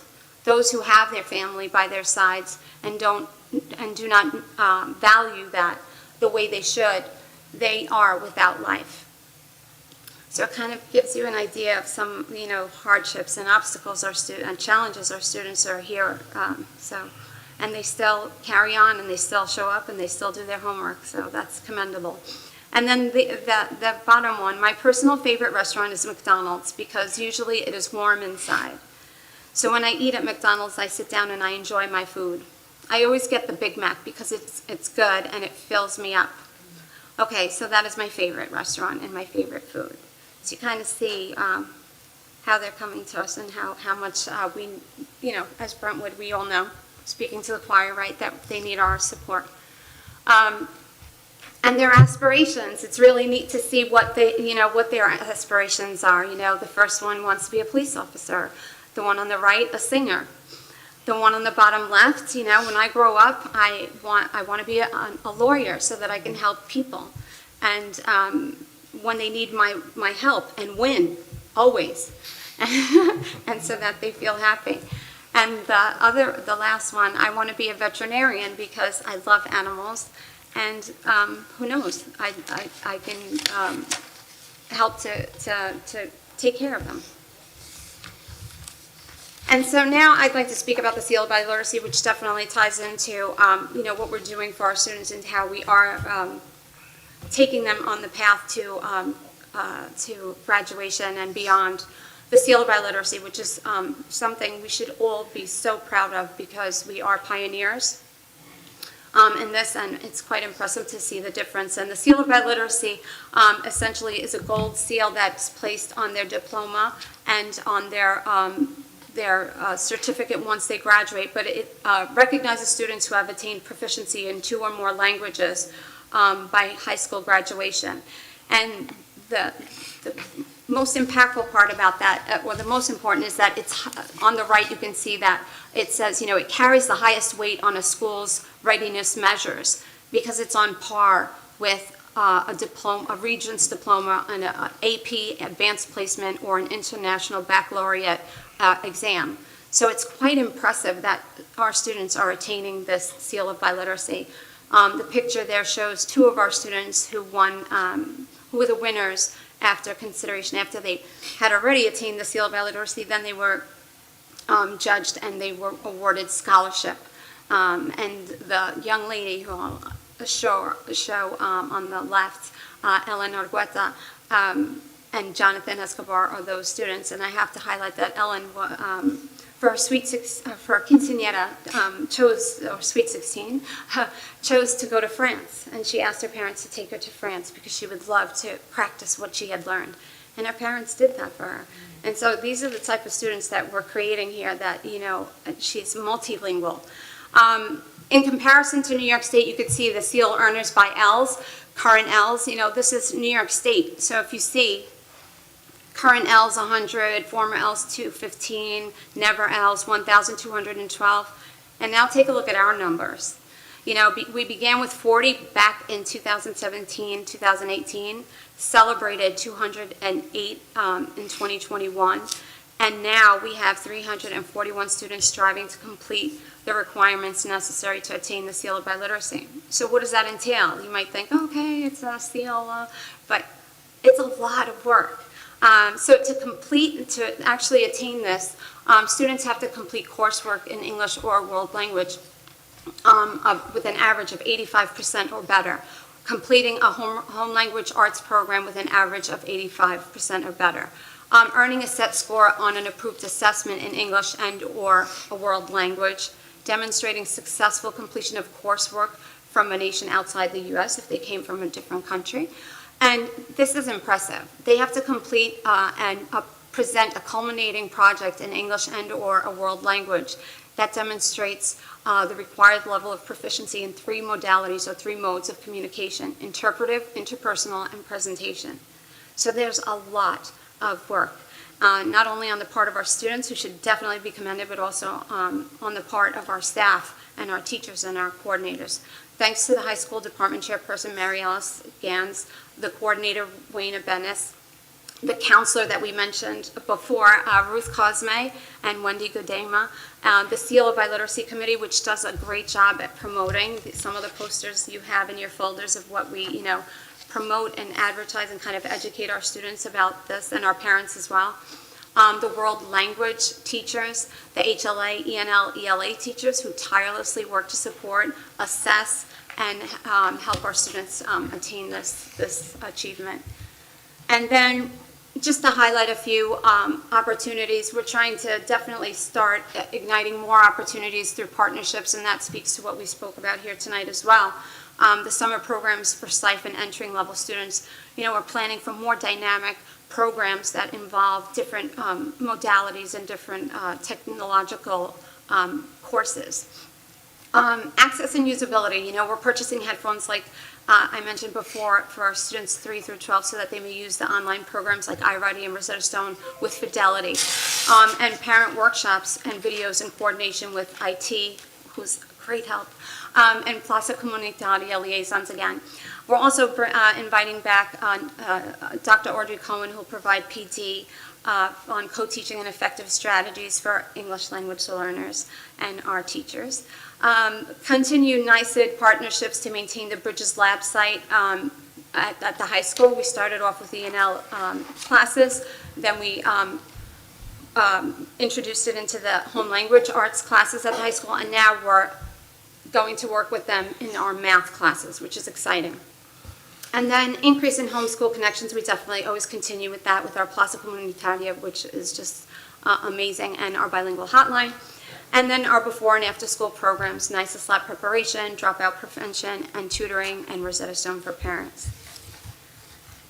So we also have exciting new partnerships that I'd like to just highlight and mention. One is with Stony Brook, and we work with Stony Brook in so many different ways, but these particular, Dr. Terry Early, Director of Teacher and Leader Education, and Dr. Mangano, Director of Student Teaching and Clinical Field Experience, kind of building partnerships where we are educating one another and helping one another, us to try to, invite and inspire teachers to get duly certified and to consider Brentwood and to see how great Brentwood is, and also offer substitute opportunities for them so that they can get into our classrooms and support our students. And for the most part, they fall in love with Brentwood, and they choose to get their TESOL and their bilingual extension, so it's inspiring.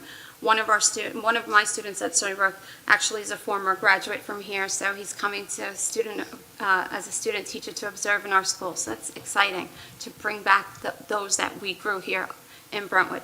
And then I'm very proud of a partnership, Agape. It's a Greek Orthodox church in Port Jefferson in Mount Sinai on the North Shore. And they reached out to us, and Karen Morgan, who's our embedded coach at the secondary, has been instrumental in helping organize us, and we were now serving over 160 students at East K Pine Park Southwest and West Middle School with a backpack of food for the weekend. And so she just spoke, we just had a meeting yesterday, and she just spoke that she fought for a grant, and she just got the grant, and she's looking to expand and offer beyond food, anything else that our students might want or might need. So I'm excited about that. And the students, there's pictures of the students who are, a part of this. And for Valentine's Day, she had the Sunday school kids prepare these little Valentine's treat bags to share with ours, and so we're trying to partner, students from the North Shore connecting with students from the South Shore, and that would be amazing. So I have to thank, Karen Morgan, the principals, Ms. Feliciano, Ms. Nieves, Ms. Kriegel, and Ms. Thomas Williams as well, and Milagros de la Concha and Mara Caston, who have helped organize and ensure that the students, get these great services. And then finally, I want to highlight and speak to an example about a former student, and you have a letter from him. He has been doing great work at East Middle School and offering his support for quite some time, and I learned about what he was doing, and we spoke, and he's excited to start a new partnership, and so am I. And we spoke about what led him to be successful, and he he emphasized that, considering being a bilingual student as an asset and kind of mentoring and offering our students and parents an opportunity to understand the different pathways to a successful career. He was one of those students. He self-admittedly wasn't the greatest kid and offered some challenges at the middle school. But he with the support of the teachers, the principal, and guidance counselors, he turned his life around and became a real estate agent, quite successful, has opened up now, has partnered with his business partner and opened a nonprofit. But the greatest part about him is that he's willing to partnership and come in and speak to our parents through workshops and kind of speak about what helped him be successful. Both of his parents are immigrants from Central America who speak little to no English. And, his quote, "Giving back to Brentwood has been a great honor and will continue to be. Most of my team is made up of my Brentwood alumni." He's actually hired former students who also were a little bit, challenging to deal with along the way, but that, he offered a different path, so that's what we've been discussing this evening. And then I would be remiss if I didn't again highlight my community plaza liaisons who are sprinkled throughout the district, always there to create these amazing nights for our parents and invite and inspire our community to come in and be a partner with us and share in our journey with our students. And then this year, exciting, we've had the theater come to us and offered our students, great cultural experiences through Repertorio Español, and through a former student as well, Adriana Devers, who's a poet and an author, and come and speak to students about, being bilingual and searching for what passions drive them and work towards their goals. And then just our teachers who, have the students, the high school students, be mentors to the elementary. So, working through the grades and getting our students to be their mentors for one another. And then a special thanks as always to our teachers, bilingual and ENL teachers. They rock. They're awesome, and I'm so appreciative. They make my job so much easier and happier every day. And then finally, Maria Rodriguez, my assistant coordinator, like I said, fighting through a lot, but still here every day with passion. Mary Alice Gans and Jennifer Diaznek, who's assistant secretary at the high school, who has been so instrumental in helping me, get everything that we need for our students. And then last but certainly not least is Norma Muller, who's my senior office assistant, who was there with me through thick and thin. So thank you, Norma, if you're watching. And I want everybody to know she's special. So, and that's it. Thank you.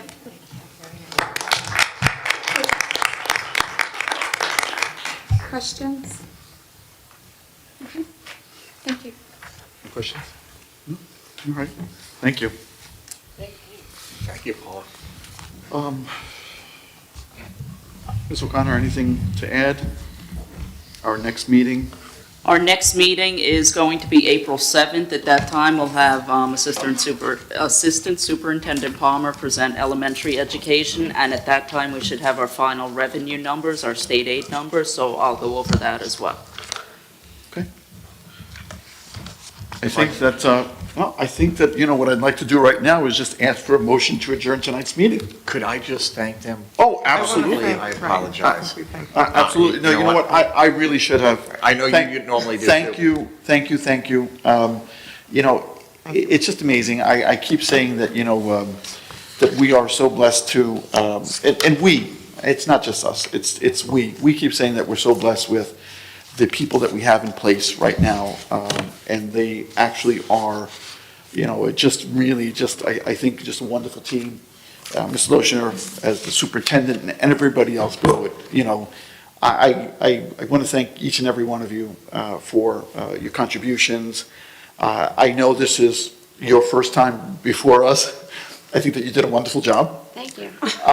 And I hope that you didn't listen to what Mr. Loshner was saying, because he was just trying to rile you up. He said that we were coming out of the back room angry.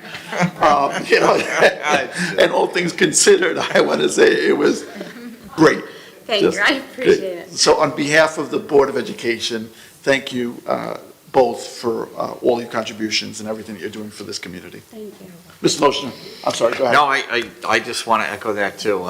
Paula, you did a fabulous job, Thank you. and I really want to thank her. I think she's been, I have a good I partner. know, you have a terrific By my side. mentor. But you know what, it's not easy taking over, it's a huge department with just a huge amount of teachers. And I think you've done a remarkable job in just such a short period of time. And it should be noted too that she's, down an assistant. And as she's mentioned a couple of times, Maria, who is just a wonderful lady, a fabulous lady, has overcome some difficulties. But you've had a tough beginning, but you've done a tremendous job. Thank And you. we're so proud of you. And, appreciate it. again, I've said this before, the people we've hired lately are terrific. And Paula, you're one of them. Thank And then Wanda, I just did an incredible job. You mentioned too about pointing out the problems, and I just want to point that out about Wanda. She has taken on this position. And first of all, it's great to come in every day because she really loves this job. She really does. There's a great amount of joy in her every day. It's a very challenging job. And what I love about Wanda is that she, as you mentioned, Mr. Feliciano, has identified areas that we can improve in and is not afraid to jump in and do the work that's necessary. She's motivating the administrators on the secondary level like no one has before. It's really been remarkable to see what she's done in such a short amount of time. One of the reasons that I am glad that I'm staying for a few more years really is because of the work that she's been doing on the secondary level. And I can't wait to see, what's ahead. I mean, some of these programs that we're mentioning, are just tremendous. And I am so excited to see where Brentwood will be in 2 to 3 years from now. And it's really because of the work of Ms. Ortiz and how she's motivated so many of her staff that works for her. So we're positioned pretty well, Ms. Feliciano. Yeah. And one thing that I just, as I was listening to you speak, is that, that department, the bilingual department, is the size of entire school districts, probably larger in some cases. Yeah. So it's always been, just an incredible feat. And having both of you there is just great for us. So thank you. Unless there's anything else, I would like to ask for a motion to adjourn. Motion. Motion by Trustee Moore. Can I have a second? Second. Second by Trustee Gonzalez-Prescott. All in favor? Aye. Opposed? Abstentions? So moved. Thank you and have a wonderful night, everyone. Thank you. Thank you. Thank you.